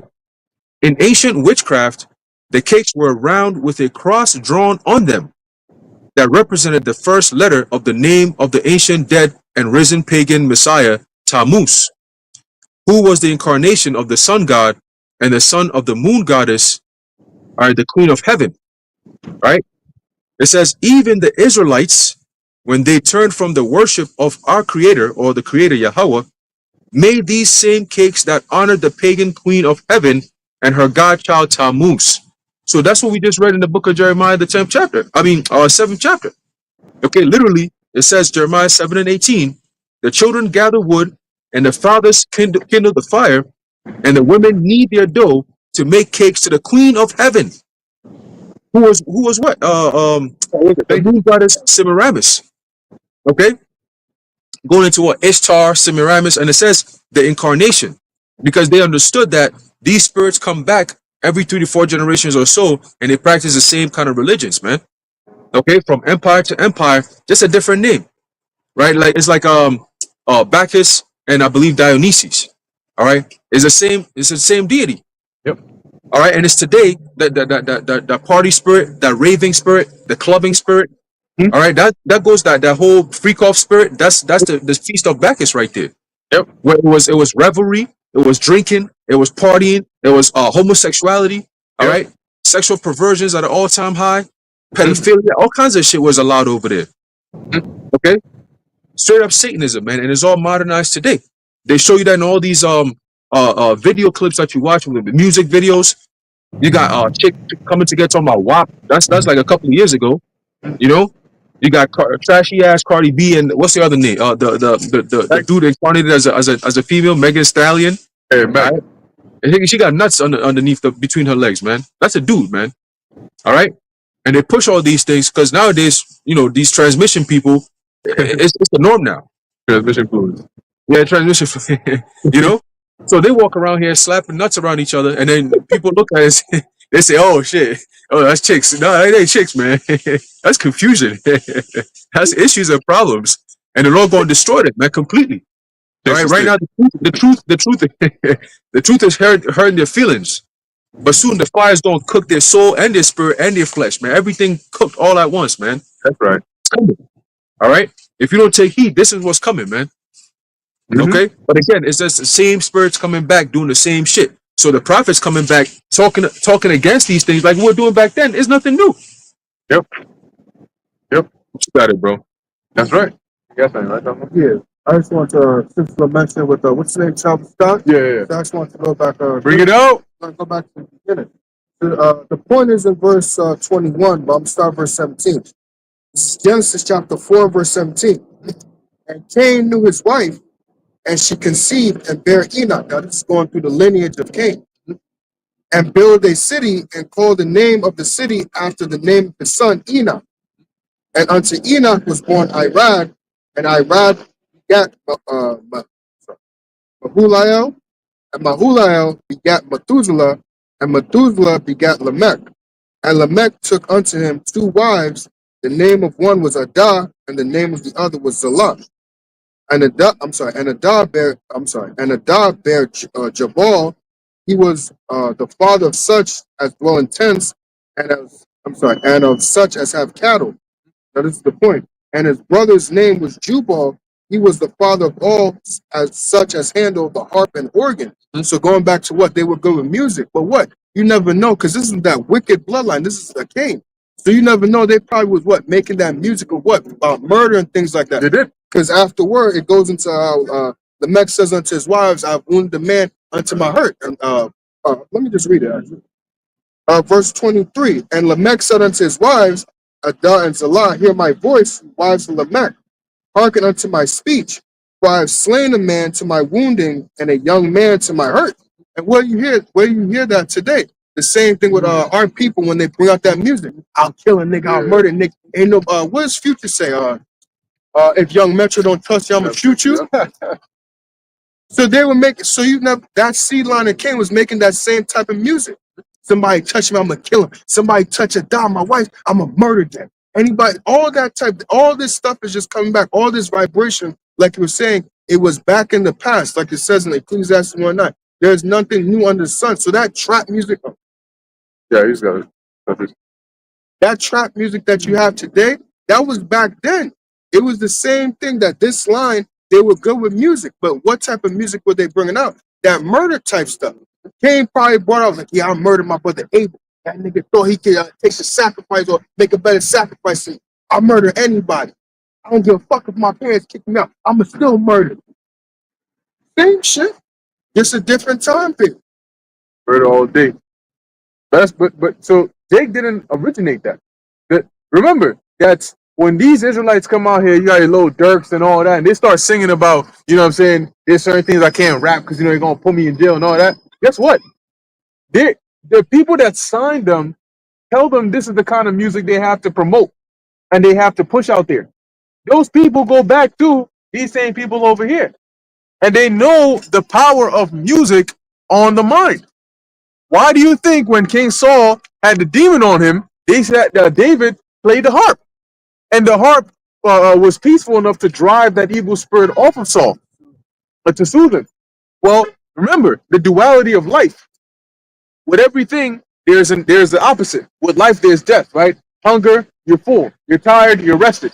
When you have the ability to drive away a demon with music, you have the ability to call in demons with music. You know, it's all the same thing because your body. If you put a glass of water, right? And here's a good example. If you put a glass of water on the table and you start blasting loud music, watch the glass. You'll start to see the water, and actually they did experiments where it starts to take the shape. I think it was when they play those heavy metal demonic music, the shape of the water, and I think it was either water or sand. It starts to make those like a star, pentagrams, those kinds of shapes. When they actually start playing that, Satan is the nigga, you know what I'm saying? All that shit, it actually makes those demonic shapes. Now, your body's made of 70% water, right? And that's why, you know the term lunatic, lunar tick, it goes back to the moon, about having the full moon, how it actually affects people. Because what did it say? The tides rise on the full moon, right? Because the moon affects the water. Guess what? You got water inside of your body. So you're also affected, especially by what? Vibrations. Whenever we talk about vibrations, what is sound? Sound is vibrations. Your ear is picking up everything you hear are vibrations that go into your ear, and then your brain deciphers that into whatever else that it processes. So when they play this music and they start, you know, and what do you see oftentimes when Jake is walking around? You know, oh, blah, blah, blah, blah, blah, blah, blah. You know what I'm saying? And it's just watch him. You be like, yo, this guy looks like he's under a spell. You know, he just stop in and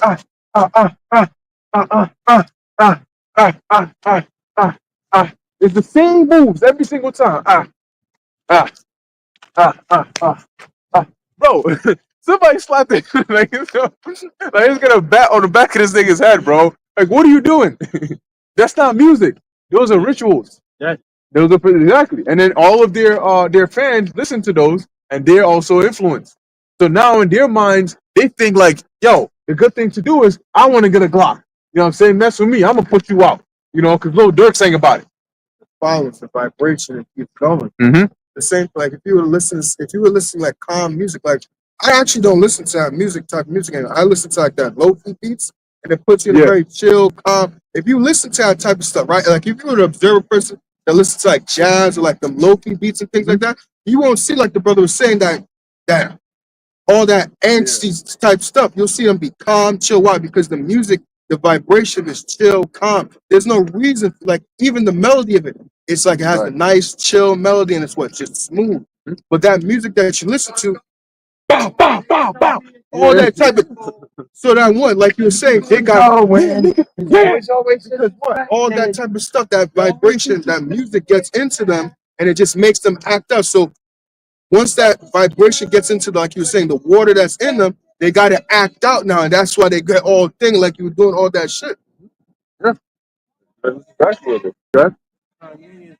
Music producer, he was revealing that the frequencies that's used in certain tones is to create a enough. We revealing his secrets. The frequencies that's used is geared towards shift you in a direction, which is a negative direction, which is the higher the frequency is, the higher the pitch of a sound. You know, he's like one of the wizards too that deal with music, just like Pharrell and all of them. They are sent, and that's why they was hired, because of the expertise they have in that.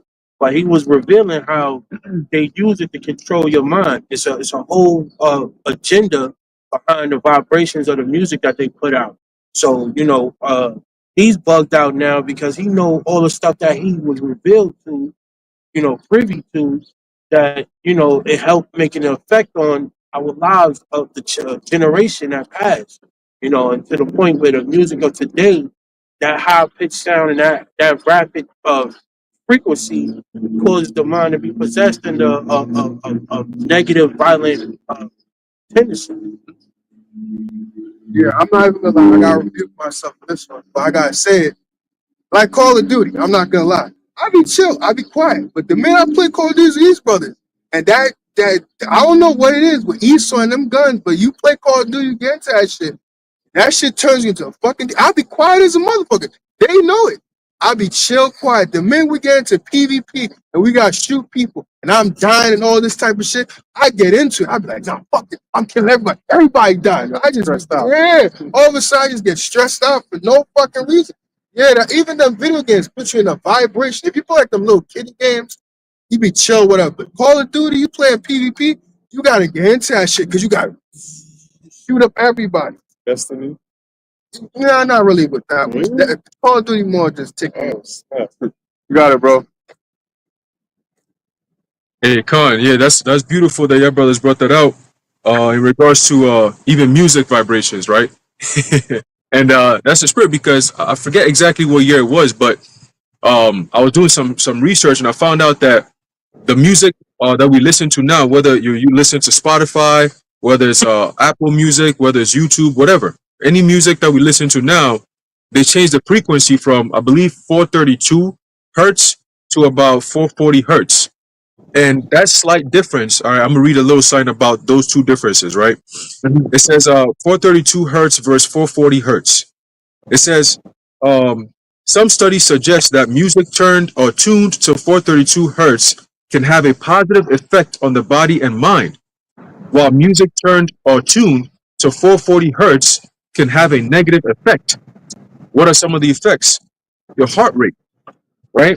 Your heart rate, it says music tuned to 432 hertz can decrease heart rate more than music tuned to 440 hertz. Okay?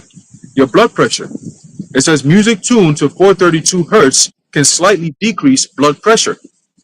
Your focus, people may be more focused after listening to music tuned to 432 hertz. And your energy levels, it says some say that music tuned to 432 hertz can make people feel more energized and vibrant. So now you wonder why all this music nowadays, it's not just as it says in the book of Ecclesiastes, the 12th chapter, about how the daughters of music shall be brought low. So the quality of music as it is now, across all streams, all languages, all ethnicities, music is just shitty compared to what it used to be. And not only that, but also the message that they're putting out, but also the tuning of the actual sounds that we're hearing. So it's a complete tuning of a vibration to keep everyone's actual physical, spiritual vibrations at a low level. That's why Americans, especially now, they are the way they are. You know what I'm saying? That because they put the music, they put the beat, it's all satanic raps and all this shit. And then it's also tuned to a vibration that could negatively affect you. Okay? So when you listen to music that's 440 hertz, okay, instead of 432 hertz, it increases your heart rate, it increases your blood pressure, it messes up your focus and your energy, man. Okay? Let me see. I think there's a little bit more here. It says, where's that at? Right here. Vital parameters like your blood pressure, your heart rate, your respiratory rate, your oxygen saturation, your perceptions, right? Your physical and emotional sensations, which is your fatigue and stress levels, right? These levels of concentration during or levels of concentration during and listening to a session or anything. It says and general satisfaction with the experience. If you're on 440 hertz, all right, it's all these things are going to be negatively affected. But if you're on 432 hertz, all these things will take a hit up. You see? And previously, music was tuned to 432 until these devils came in with all these record labels and they changed it to 440. Okay? So, Lord willing, I might do a lesson on that just to focus more on it and bring out some more information on it. All right? The spirit hits me. All right? But that's a little information that you could take in there. Right? That even the music instrumentals that we listen to now is tuned in such a way to keep us in a depressed state. You know what I'm saying? In a feeling of spiritual downward, being spiritually downward and beaten. You know, but you got it, bro. Huh? That- Testimony, because that music really do put spirits on you. Back in the day, I was working Domino's, and I'm coming to deliver a pizza to some niggas, and this is why we advise brothers to stay away from niggas in general, because it comes with a dark vibration. These dudes, I roll up, dudes on the block, they was going like this to me as I'm coming in the car, and I'm giving you food, motherfucker. Like, what the fuck did I do? So I'm telling them, I'm like, bro. He comes up to the window. I'm like, bro, don't do that shit, 'cause I'll beat your ass. He was like, and he was some young kid, and I'm like, yo, bro, come on, man. Like, think about it. What does that mean, bro? You doing some shit that represents violence, and somebody else would really actually could reciprocate that on you. You know what this nigga say, yo, I'm gonna call the cops, man, on you. I'm gonna call the cops. You the delivery guy, man. I'm like, yo, you see, you niggas are so soft and full of shit, but that's all a front. You see, that's all a front. Because a lot of them jakes that do that type of shit, them niggas is charm and soft. And when that time comes, when that MOTB gets implemented, they gonna fold, man. Oh yeah, real quick. You know, a lot of those dudes, man, they ain't even going. You know, the scriptures say those that escape the hunger, they ain't gonna escape the hunger. They're gonna be in the first line of death. You know what I'm saying? Look, there's a there's a list of destruction that's coming, and there's people that are at the very front of the queue that the Lord is like, I'm not going to touch them until Jacob's trouble. But when Jacob's trouble comes, they're the first ones to go. I mean, them death angels have been waiting, you know, following these individuals since they were like 12 years old. So like they're 15, and them death angels just been waiting, you know, waiting. The Apostle Paul called them anathema maranatha. As they reserve and designated for judgment. That's it. They're reserved for judgment. They Yeah. don't touch them yet, but when you do get the chance, my oh my, you know. So because them angels are righteous, you know. So when they see that kind of behavior, guess what? Somebody may do you wrong. Guess what? You got to go your way. There's an angel that's going to follow them. There's an angel that marks that down. This guy right here, you just offended him. Oh, you done. I can't touch you right now, or maybe I will. So sometimes you think, hey, you know what? Hey, Most High gonna deal with you. There's an angel that might follow that person and make sure something happens on that person's way home, where they got dealt with. You may just never hear about it, but just know the Lord said, it is a righteous thing for the Most High to recompense tribulation to them that trouble you. So when you trouble us, you better hope we don't pray to the Heavenly Father, because the troubles, and brothers have testimonies, the troubles that you're gonna face, you don't want it. Especially if a brother prays, a sincere brother that serves the Lord, prays to the Lord in the vexation of his spirit against you. Go read about what happened when Elisha prayed for them she bears. Those were kids, right? You think the Most High was like, oh, come on, now you can't make me do that. Those are them little kids. No. And guess what? Them she bears came and tore up more than just those kids that were. It said what, 42 kids or so, if I'm not mistaken. Ripped them to shreds. Have you ever seen a bear tear up a child? That's a violent, brutal sight. You know, we're not talking about, you know what I'm saying, like Yogi Bear and shit with a green hat coming to sit down and have a picnic with you. We're talking about aggressive claws, ripping, you know, mauling, you know what I'm saying, grabbing the jugular and tearing heads and arms and limbs. God? Hey, that's why when the Apostle Paul, back then before he became Paul, he was known as Saul, when he was part of the men who put Stephen to death, Stephen never cursed him. Right? As a matter of fact, when Stephen was looking up in the heavens as he saw the heaven open up with the Heavenly Father and Yahushua sitting on his right hand side in his glory, he said, Lord, basically pled on the behalf of them, saying that, Lord, to their charge. there you go. You know what I'm saying? Because if he would have put it to their charge, the Apostle Paul would have gotten got. You know, hey, he could have probably, the Lord would have had, you know what, you go and serve me, and then after that, I'm going to get you out in a miserable way because of what you did to Stephen. You know what I mean? And also, too, the Apostle Peter, all right, with the couple that was brought the sacrifice, all right, the offering, Land? the land, the land. When they sold the land and they brought the Sapphira and her husband, I think, yeah. Ananias, yeah. Ananias, yep. And then when they deceived them, what did he say? He said, "Nah, you know what? The men who went and buried your husband, guess what? They're not even going to step foot in here before you drop dead, and you gonna be out of here. Yep. Right? They're waiting for your ass. They're right there. As a matter of fact, you out of here. All right, spirit world. You know what I mean? But that's because Yahushua gave us that power. Okay, He gave us that power. I believe in the book of Revelation, it talks about the two witnesses. All right, that if any harm to come against us, that what fire proceeded from out of our mouth. Yep. Right. The prophet Elijah was doing that. Okay. It says that we caused for a drought. Basically, there was no rain. Okay. We have the power to do these things, man. All right. There's a book of Matthew, chapter 18, verse 18. Yahushua says, it says, verily I say unto you, whatsoever ye shall bind on earth shall be bound in heaven, and whatsoever ye shall loose on earth shall be loosed in heaven. Right? So we have the power to make things happen, divine things happen, man. All right. And like you were saying, if you offend one of us, bro, listen, just hope and pray that we don't take offense to it. All right. Because, bro, I'm telling you, hey, we know. We say it all the time. Like, you don't do it. Don't bother yourself. Because once the Lord gets hold of you, it's over with. All right. I don't know how many times we've had discussions about certain things or certain people. And then shortly after that, the Lord just does quick work. And we're like, yo, this is why, wait, whenever we go to the Lord, man, you know? So it's best you people may be clowning brothers, getting on brothers' channels and doing all shit, get brothers all heated up and doing videos while they heated. The Lord is watching all these things. You know, and then remember, it's the Spirit of the Lord that jumps on these brothers as vessels. So really, you're hearing a little piece of the Lord's anger through that brother. You know, sometimes brothers be speaking in the Spirit, and then all of a sudden he just pop up out of nowhere. That's the Spirit of the Lord. You know, that's the zeal of the Lord. Like Yahushua got heated.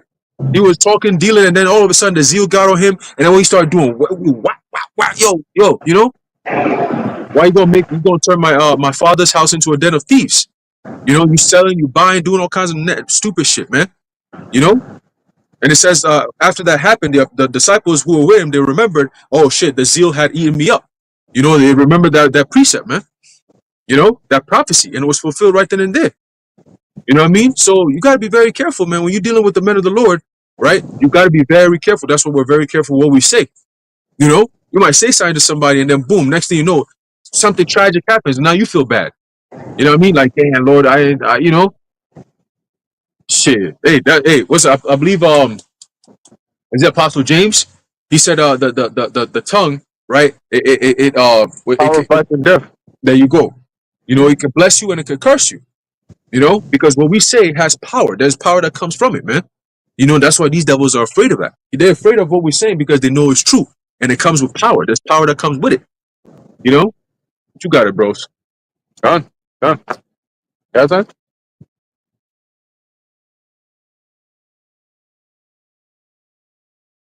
Wisdom of Solomon 14 and 11 again. Therefore, even upon the idols of the Gentiles shall there be a visitation, because in the creature of God they are become an abomination and stumbling blocks to the souls of men. Yeah, the stumbling blocks. Because what is this in actuality? What is a stumbling block? Stumbling block is an actual block that you stumble at, right? You trip and you fall because you didn't see it, right? And so the way these idols have become like a stumbling block is they deceive people. You know, you go and you think that, okay, this idol is actually something that it's not, and then you stumble at it. By stumbling, you fall from reality and you start worshiping a piece of wood, you know, or a piece of stone that it's not alive. It doesn't do any of that, you know. And now here it is. You're bringing food and you're doing all this manner of sacrifice. One of the main sacrifices they did was prostitution. You know, that's why you have temple harlots. Okay, temple harlots, because there's a lot of and that explains why America is so over sexualized. Everything is it has to do with something sexual. Everything has to do with something sexual over here. You know, and the second you try to say something in a normal sense, but the second that somebody hears it, their mind automatically thinks something else. That is because there's a lot of, going back to the temple harlots and the prostitution. There's a lot of sex magic, as you would call it, right? Where they actually use sex as a ritual, you know. And so that's why over here, it's like that thing is promoted the most. Drinking, right? That spirit of revelry and partying and drinking and all that, and then just random activities with random people. You know, one night stands and all that. You don't know this person. They could have a partner, they could not, they could have a man, they could be married. People don't care. Because the demons get on them and then they just get right into it. That's why also they're showing like a lot of naked women on the Right. magazines and things like that. It's just a whole bunch of just show her whole, even if she's married, reveal her whole body. She could be an Edomite, bare back, no nothing back there, no curves, no nothing, but just show the whole body. I think they did that for one sports magazine. A woman to the point where like she was pretty much naked, but like they used like something to cover up or whatever. I can't remember what it was, but it was something just done. Yeah, that's what they do. And then when they do that, what they do is they generate lust for these individuals. Why do you think like people think of when somebody thinks of Rihanna, you know what I mean, or like Cardi B or some random chick, right? They're not thinking of wow, she's such an intelligent woman that inspires me to do better in life. All they're thinking of is look, if amongst guys, because when I was in high school, we were all young once upon a time, right? When you hear the names of these kinds of women come up, it's typically in the question like, so between Rihanna and Nicki Minaj, who would you know what I'm saying? Or if Rihanna threw it at you, you telling me you wouldn't do nothing to that? Or yo, you saw such and such, yo, damn, her shit. Whenever their names come up, that's usually around the context that it's in. It's not gonna be when somebody brings up Harriet Tubman, ain't nobody thinking about, yo, what you think about Harriet, flip that ass up in the air or some shit. Nobody's thinking about that when you hear that. When they mention Rosa Parks, you're not thinking, they're not coming to Rosa Parks, you gonna hit the back of the bus real quick. That's not what people are thinking about. Why? Because they don't associate, these names with that. But how does modern society associate these names with that sexual behavior? Look at their music videos. Look at the content they push out. Look at the pictures they take. Video fixing. What is it? Video fixing. What's that about? I think that's the women that be in the music videos with the dudes and be naked. That's what they call video fixing. Diva. Yeah, there you go. And so the audience watching that, they become fans, but they're not fans because they care about you or what. No, because of what they're seeing. They're like, damn, she fine as hell, man. So whenever they think about Rihanna or whatever, they're just thinking of there's this lust that they're generating more and more and more. And so when eventually they get filled so much with that, you have a productive less society. These people are not good for shit. They can't do shit. All they do is go I think Haram mentioned it, all they do is go to this club, and it's like a recurring thing. Every weekend. That's why you see these people at the same places every single time. You're like, yo, this guy never does anything. He's always sitting on the block with this loud ass music with the fire hydrant open. Every single day, this dude is at the same spot, not doing shit. Or every single time you come here, this guy gonna be at the club doing the same old dance. You know what I'm saying? Same old dance. He ain't get no buns at the end of the night. He just comes there, spends money. Hey, yo, what's up? How you doing? And then goes back. That's all they do from when they're old enough to do it until they're too old to do it, and then that's it.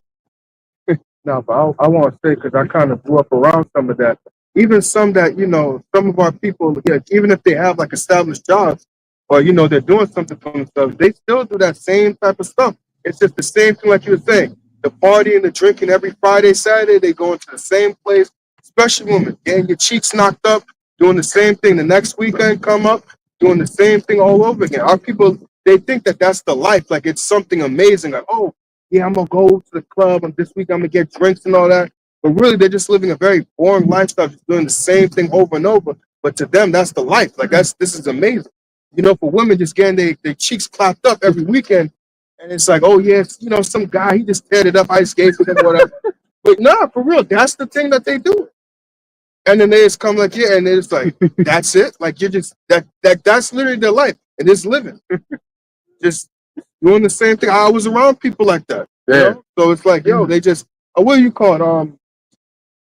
That goes back to Bacchus, the Carnival. yeah, the Bacchanal. yeah, that's it. With yeah, what was it? I did a video on that not too long ago. Eastern Parkway, where the women have like this floral dress and they be naked and exposing themselves. I think my mother just went with that this past Labor Day. I think it happened around Labor Day. My niece and all that sister went there. It's like that's what I believe it's in First Peter that Apostle Peter talks about the vain conversation that you've received by the tradition of your fathers. We go to our word conversation, it's anastrophic, your manner of life. Yep. So that vain thing that you picked up, you got it from them. Like my mother did it and my sister did. So what? Now my niece is gonna do it, and it's just passing that down. It's like, yo, like y'all don't see anything wrong with having them dressed up like this, things like that. But if they were here to hear it now, they'd be like, shit. It's like you can't tell them that because They don't see anything wrong with dressing up a child like that. It's like, yo, you're starting them up, but then it's the same thing. Oh, we want our daughter or our niece or whoever to be a respectable young woman. She's not going to be respected if you have them dressing up or getting into things like that. You got to train them up from a young age. Yo, you don't do this, you don't do that. You don't expose the child. Like, that's why you even see with some young kids, they'll be having them wear certain attire. They'll have them. I see kids like they have the certain like attachments or whatever they have in their hair, all that stuff. It's like they're starting them off from a young age like that. It's like, yo. So how you think when they grow up, they know these things? Because what? They started them up from a young age and all that type of stuff. Not support. They can't even fully be kids, but you getting them into like all this glitter and I mean, granted, you know, I understand it's a kid, you know, especially if it's a daughter, but it's like, yo, it's still a child. Treat them like a child. Shows you how idolatry is tied in with your actions, Right. not just physically going. Like a lot of people, they don't go and physically worship these idols. Right. They don't like bow down to a Molech or Bacchus. But your actions, you're in the crowd of people that are idolaters because you are one without knowing it. And just like you made the reference of the Christmas tree with the actual animal testicles hanging and up. Imagine if you actually went to a real ancient Bacchus festival. Motherfuckers having orgies in the street and a bunch of wild Edomites running around and dressed like devils and doing all types of crazy shit. You'd be like, oh, that's disgusting. But now you're able to decorate it and make it a different type of way, but it goes back to the same spirit and it leads to the same wickedness. That's why women, when they be on the Eastern Parkway, we call it winding up, where she be pretty much gyrating on the dude's private area. That's what they be doing. It's the same thing that's probably going on back there with Bacchus and things like that. Yeah.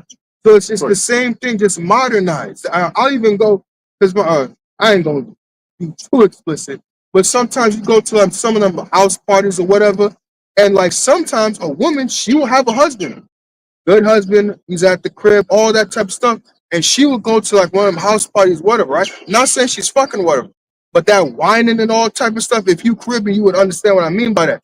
And like, yo, she'll be whining up on him, having the ass backed up on the dude's private area, everything, and then go home and sleep next to her husband like nothing happened. After it done, mind you, this woman has, let's just be honest here, this woman has a nice ass, fat ass, and everything. You think that man sees that grind up on him, he's supposed to just be soft? He's gonna be hard as hell. And she feeling that. And then she gonna go back home to him and lay next to him like nothing happened. If you tell Eve that there's something wrong with that, she's like, what the fuck is wrong with you? You insecure. That's what that's the number one thing women do. They put that insecurity. Oh, you're insecure. Ain't no fucking insecure. Yep. That's wicked. You on that? Yeah, Wisdom of Solomon 14:11 says, and stumbling blocks to the soul of men and a snare to the feet of the unwise. Yeah, the feet of the unwise. See, the wise man looketh well into his goal. Somebody tries to introduce some weird shit to you. We have the wisdom of the scriptures, right? So we're gonna know what is that about? What are you talking about? If it's not, like you mentioned earlier, if it's not in the scriptures, then it's out of mind, out of sight. It ain't got nothing to do with us. If you come up to us asking us to do some shit that is not related to the scriptures, we're gonna kick you down the curb. Go. You go do that somewhere else. But we already got enough. Our bottles have been filled with the right wine. You know what I'm saying? And we're good. We ain't budging. You know what I'm saying? So you go ahead and find somebody else to do that shit. Oh, yo, bro, you know, I found this, you know, this nice trap house or this party, and there's gonna be this and there's gonna be that. The second you start, there's gonna be bitches and weed and this, and we're gonna have to meth and the second you start mentioning that, we already know he looketh well into his goings. We already know we foreseeth the evil. We already know what that place is gonna look like, and what are the potential consequences. That's the first thing you think about. Whenever there's a plan, an idea, immediately you think about what could go wrong. And you plan for that. Nah, why you thinking like that? Stop thinking like that. You know? No, because if you don't think that, look, you wait till it happens and then you try to think of a solution, you're already preparing yourself to fail. Why? Because in that moment, you're already under the pressure of trouble. You're not going to be able to think right. And then you're going to dig yourself into more trouble. So you always have to prepare ahead of time. That's called wisdom. That's why it says, what is it? Snare to the unwise, the feet of the unwise? Snare to the feet of the unwise. Because the unwise, what does the scripture say in Proverbs? The simple pass on and are destroyed. They don't consider, yo, maybe let me not do that or do, no. They're just like Nike, just do it. Even if it's bad, even if there's consequences later, just do it. I was going to say, like, to add on to the precept, because think about it, like you were giving the example of yo, there's gonna be a party, bitches, drinks. Okay, all right, that sounds good, right? Carnally, okay, bitches, I could probably get me something tonight. All right, there's gonna be music, but like we were just going into, music with its vibration. What are they gonna be playing? Nigga shit. What's that gonna have? Some type of vibration. So then, okay, you got women there as well. Okay, cool.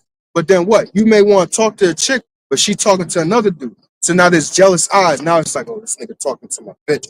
No, he taking her from me. And then you add alcohol into that liquor. So it's definitely like I think that's mentioned in First Ezra's 4 with the which is strongest, and one of them was wine, Yeah, if I'm not three and mistaken. 4.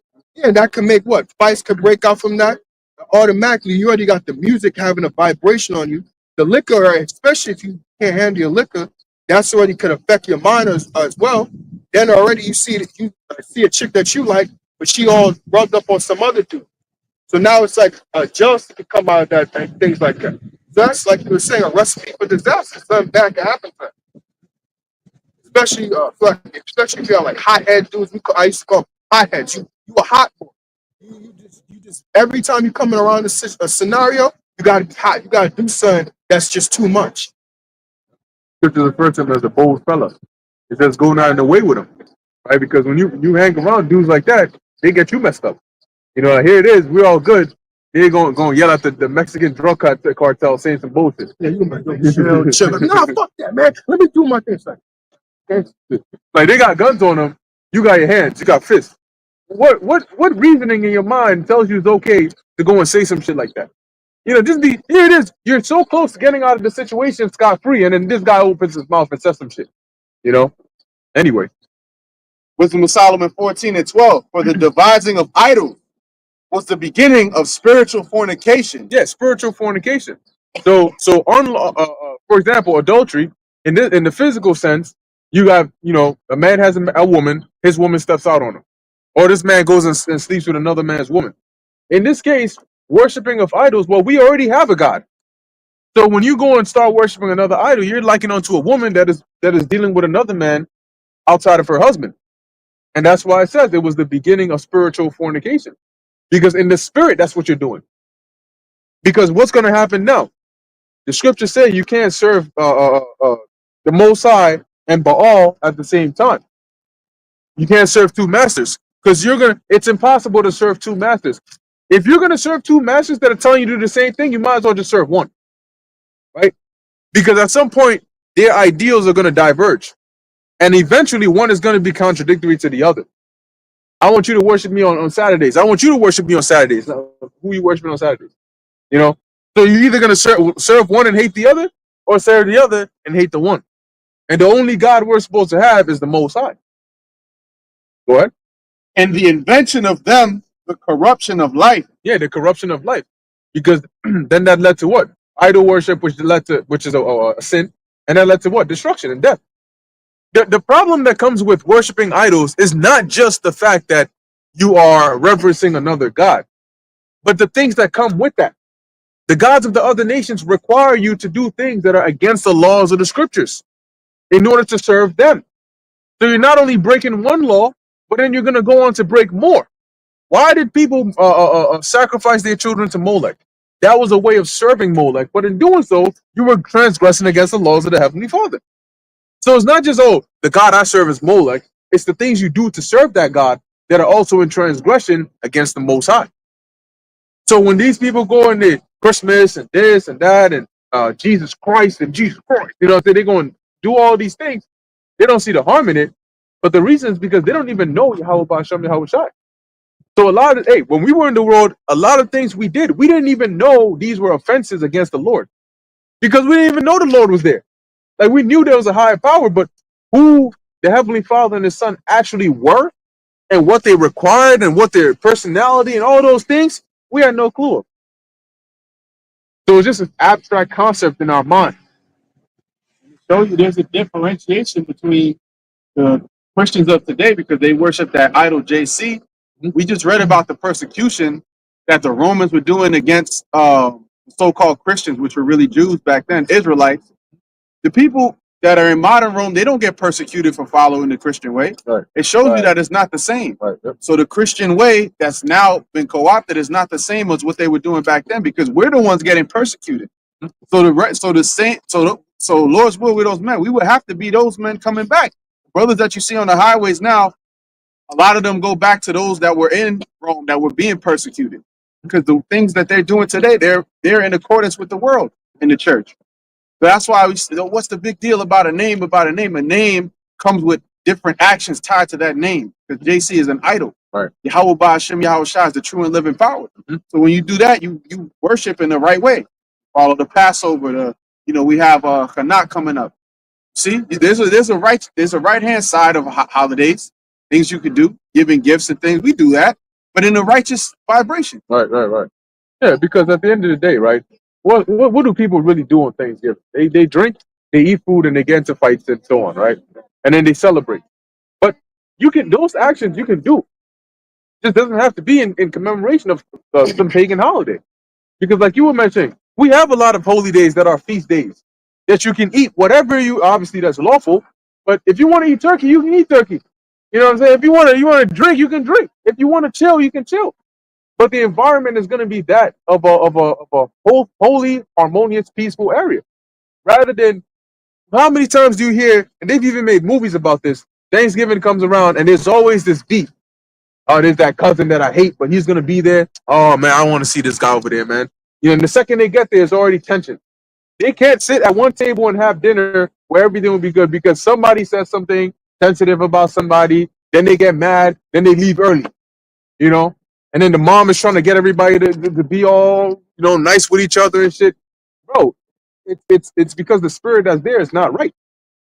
So the things you do, the Christmas, and if you want to give gifts, you can give gifts, but it doesn't have to be in commemoration of this pagan holiday. Exactly. So it goes to show you that it's not about the things they actually do that they claim it's about. It's about the spirit in which they're doing it in. Because if it was just about giving gifts, then why are you celebrating Christmas? Just celebrate Purim. Keep that. Nah, it ain't the same. You know what I mean? Like, I don't know, man. Nah, I don't want to do that. Like, Christmas, let's just do Christmas, That. This is Solomon 14 and 13. For neither were they from the beginning, neither shall they be forever.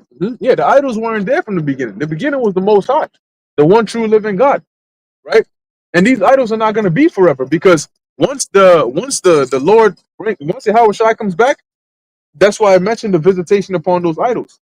They're going to cease to exist just like that because all they are at the end of the day is just what? Stone, wood, stone. They're like the American dollar. It's alive by faith, fiat. It's fiat based. It's like make believe. If America came and said, "Look, we're gonna start using leaves, but these are special kind of leaves as currency," people are gonna start falling for it. Then all of a sudden, people start killing each other over leaves. Yo, run in your pockets, yo. You know what I'm saying? How many evergreen leaves you got? That's what the dollar is. The dollar's not even money. It's just a measurement. So the point here being in the kingdom, that idol worship and all those things, that's gonna cease. We're gonna be dealing with reality. Because in the kingdom, people are actually gonna see Yahweh Shai, right? Like they're gonna know, like, okay, the God that we serve, there's the actual physical representation of him right here. You know what I mean? And if you mess up, you're gonna feel the consequences right away. So they're gonna know, and that's why the scriptures say the Lord's name is gonna be renewed in the earth again. He's gonna get that fear and reverence back like he did before. Right? For by the vain glory of men they entered into the world, and therefore shall they shortly come to an end. Yep. And once again, shortly, even though it's been a good couple thousand years, right? But that's the lingo of the scriptures.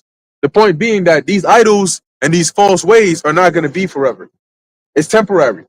And when reality comes in and judgment comes about, eventually that's all going to cease. And then really the beginning of the utopia the Most High designed is really going to start at that point. And I always mention is that sometimes, not sometimes, I always mention is that in actuality, we're living in the prologue of the story of Israel. Really think about it. From the book of Genesis all the way up until now. So it's been less than what? Hopefully, Lord willing, right? But if you really think about it, From now to the kingdom ain't gonna be 1,000 years, right? Because so at the end of the day, if it ain't gonna be 1,000 years, then that means the earth has really been around at most before the kingdom. At very most, we know it's gonna be less than 15,000 years, right? When you do the math in the scriptures, it'll be less than 15,000 years. The kingdom is gonna be eternal. So 15,000, even if you round it up to 20,000 compared to eternity, that's just a prologue. You know, and in the kingdom, maybe like 1,000,000 years from now, you're going to think back to this time that we're living in. You're going to think back to the time before that, all the times you read up in the scriptures, as just a tiny little portion in our history. You know, yeah, that was like the before the movie starts and they start showing the little flip pages, you know, and they give you a little context, and then the movie starts. That's what it's going to be like in the kingdom. Like, oh, yeah, I remember that time. Yeah, man, that was crazy. You know, we did this, we had the kings here, we went to Babylon. Yeah, man, some crazy times we've been through, man. Oh, well, here we are. You know, because then we're actually going to live the life that the Most High really envisioned for us to live. Right? That was it on that? Yeah. All right. Now, let's jump to Revelation as we were, but let's jump down to 13 and I believe it's either 14 or 15 that he had power to miracles on the side of the beast, bringing it back full circle. We got to wrap it up anyway. Right? But the whole point here is, as we started off with Elon Musk, and like I said, I implore you to go and listen to some of these podcasts, some of these interviews that they've had with Elon Musk, and listen to the things that he has pushed out there, the things that he is in support of, right? The things that the things that he has created, right? And look at the direction in which they're trying to go in, and you won't be surprised that it will make sense that this guy would be the one to really push for that digital technology, that goes under your skin, that subdermal technology right there. You'll see. We're gonna see what the world gonna look like in next year, but we know that ultimately prophecy is at the door. So we at Revelation 13. Yep. Starting at 14. Yeah, go ahead. And deceiveth them that dwell on the earth. So the key word there is deceiveth, right? Them that dwell on the earth, not just in America, but that dwell on the earth, right? Go ahead. By the means of those miracles which he had power to do in the sight of the beast. So in the presence of the beast, meaning the beast system has to be active, but in the presence of the beast, they had the ability to use miracles to deceive people. Okay? What was Simon Bar Jesus doing? He was deceiving. He was bewitching people with sorceries, right? Performing miracles, but in actuality, they were done by a pseudo power. So these people today, these elites, they use technology to perform pseudo miracles. Okay? And I say pseudo miracles because they'll give you a treatment, but they won't heal you. When you get a hearing aid doesn't give you your sight, your hearing back, but it provides another way for you to still hear something, right? Because the second you take out that hearing aid, you can't hear anymore. So you're not actually healed. And that's why it's a pseudo miracle, because it gets you somewhere, but not all the way.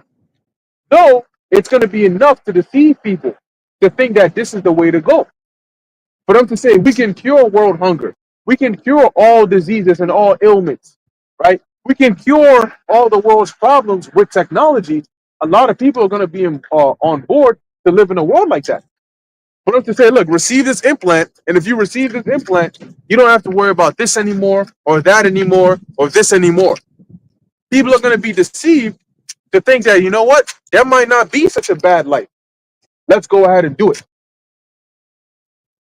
All right? Saying to them that dwell on the earth that they should make an image to the beast. Right. So they're like proposing it to people to be down with that system that they are trying to further. Right. To say, look, this, because we know the image of the beast goes back to the Roman system that they had back then. But that was really just the beginning of Esau's ideological, world domination plan. And he's back here again to try and further and finish it. So his idea is, look, we can achieve godlike power or status through technology. That's his mindset. And that's why he has that God complex. That's why we're really living in a technocracy. So If we can just get people to be on board and let us experiment on you and your children to where we can now have that power over you, right? If I'm a god of technology, I need you to be associated with technology so I have power over you. All right. The Most High is a god of spirits, and we all are spirits, so he has power over us. But Esau is like, no, I need my gadgets in you, and I can control my gadgets. So once they're in you, then I can then control you. So he pitches this image like, you know what? I got you, bro. He pitches this image like, you know what? Everybody get down with the system. We can eliminate the troubles, unemployment, hunger. Just go and take this thing, and we can make everything all good again. We can track who's an illegal migrant, who's supposed to be here. It'll be easier to round people up and clear up these cities. Khan, hey, that's beautiful that you said that, because that what you're seeing right now is exactly what's going on with Trump putting this guy RFK as I think his Minister of Health or something like that. And that's interesting because RFK was running based on saying that we left things to these medical people, like these corporations that are in charge with the medicals, the things that people are taking pharmaceuticals, right? He's pushing this idea of let's do away with pharmaceuticals and bring in AI, because when we trusted pharmaceutical companies, look what happened, right? So now it's time for us to turn the page and institute AI into our actual lives. So now, instead of leaving it up to these big corporations that are selfish and money driven, that they don't really cure no diseases or heal no illnesses, right? Let's transform everything to AI, because AI, if you have technology in you, now it can better diagnose any issues that you may have and give you the better, proper medication doses that you may need. You know what I'm saying? So rather than saying that, oh, everyone needs to go take a Vanessa, now it's going to say, okay, because of your DNA and how it's programmed, this type of Vanessa will be good for you, compared to this person and compared to that person. So in a roundabout way, they're still pushing the same agenda, but they're masking it in a sense of, oh, the people that were doing it before, they did it wrong. We had all these issues, so let's do away with them and replace it with this new system that's going to work. That's not going to work. All right, but he's put in place by Trump to further the technocratic agenda. But he's coming in with the aspect of health. All right, which leads me to this precept here.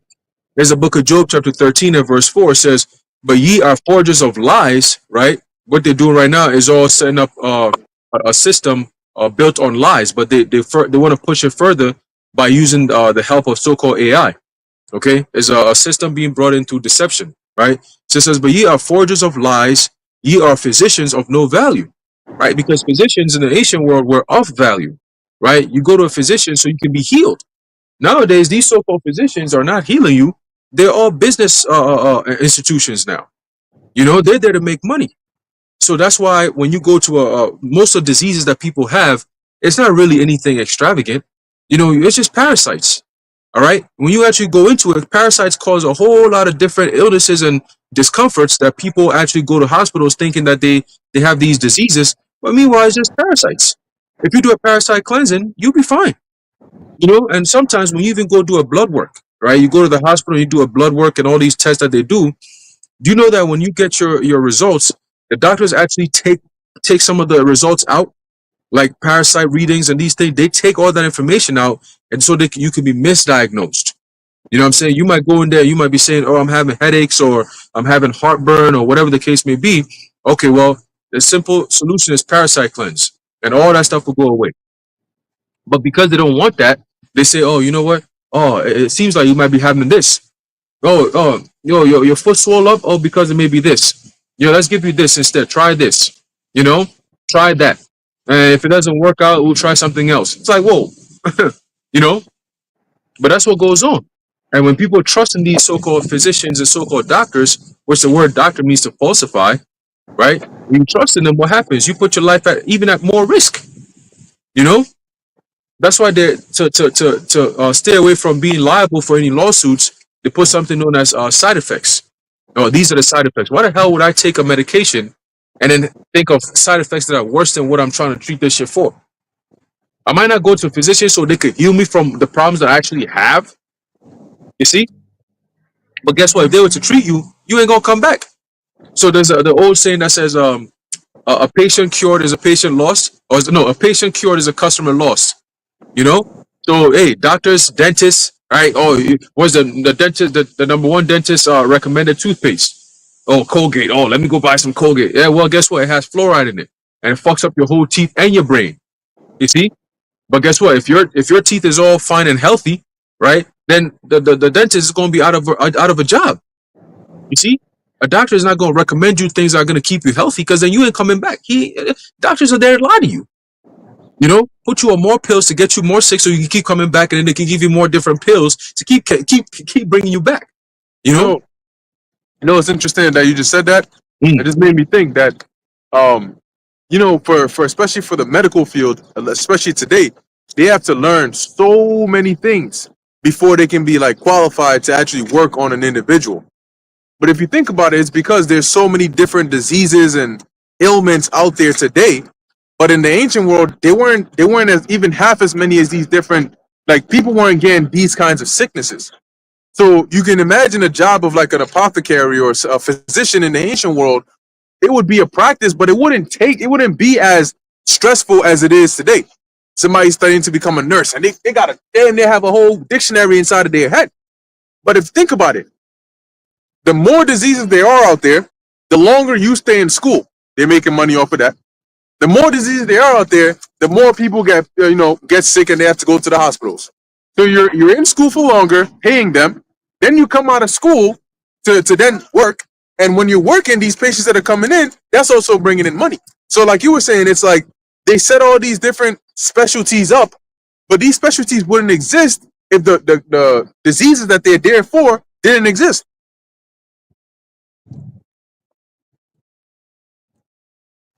And I think, yep, there you go. I was going to mention that there's a quote put that in there, and I believe they take the it's called the Hippocratic Oath. Yep. Right. So going back to the Greek god Apollo, and I believe in the Roman god Hippocrates. Yeah. Right.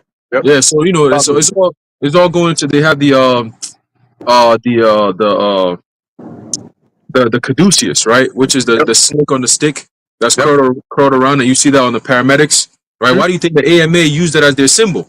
Yep. Right, the American Medical Association, right? And when you read their almanac, no, their encyclopedia, I believe 1945 version, the 1945 AMA encyclopedia, all right, it goes into all the diseases and where it comes from, what it really is, and how to actually cure it.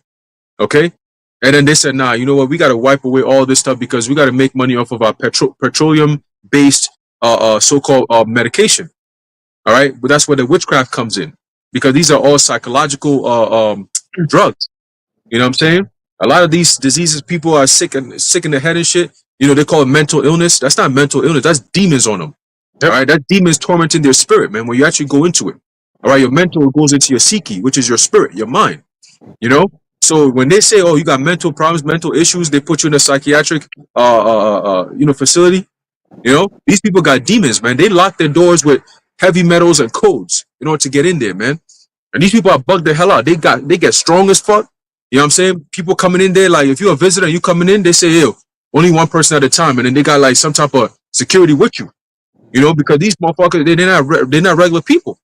1 minute they see you, they're talking to you. "Oh yeah, how you doing?" And the next minute they switch and they're like, "Who are you? Why are you here?" That's the demons, man. They said mental health. They ain't no mental health, man. They got demons on them. You know what I'm saying? Shit. But that's the system, though. You see? And some of these people, they're being let loose out here. The typical people that you see driving, you be like, "What the hell's wrong with this motherfucker? He almost caused an accident." You got demons on them. You know, you see them at your work. You know, they take their pills before they go to work. They be in their car stressed out. They pop their pills. It calms them down. When the demons start rising up, they pop more pills. That's all they do, man. This is what America does. All right, Kamala Harrison, she's always on pills, man. That bitch is out of her fucking mind. You know, man, you got it, bro. Yeah. Hey, pretty well said, man. Well said. You know, so that's pretty much America for you. You know, in a 2-hour session. You know what I'm saying? A crash course on America. You know, only in the witchcraft side of it. You know, but these are all the things going on, and you have to be aware of it so that you can do your best. And it first starts with praying to Yahweh Ba'Shem Yahushai. You know, and having the protection of the Lord upon you. Now, I think let's get that real quick, then we close it out. You know, so hey, it's a dangerous world out here, man. And there's a hidden war going on, you know, behind the scenes, a spiritual war. Oh, I remember during the pandemic, we were going to the gym one time and we heard somebody say that. Some random guys, we were walking. I forgot what we were talking about. And he just randomly, he's like, yeah, spiritual warfare going on, man. You know, and he wasn't even on the phone. He just said it out open. You know? That? Romans chapter 13, verse 11. And that knowing the time, that it is now high time to awake out of sleep. Right. And that's why we out here, because now is the most important time for you to be awake and conscious to what's going on. Go ahead.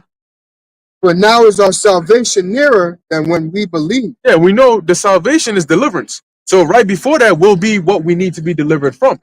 And that's what we're seeing right now. All right. So our salvation, the time of our deliverance, is closer than when even we believe. So we got to make sure we're on point, we're awake, we're ready, and we're prayed up. Other than that? All right. So hey, with that, brother, got anything else?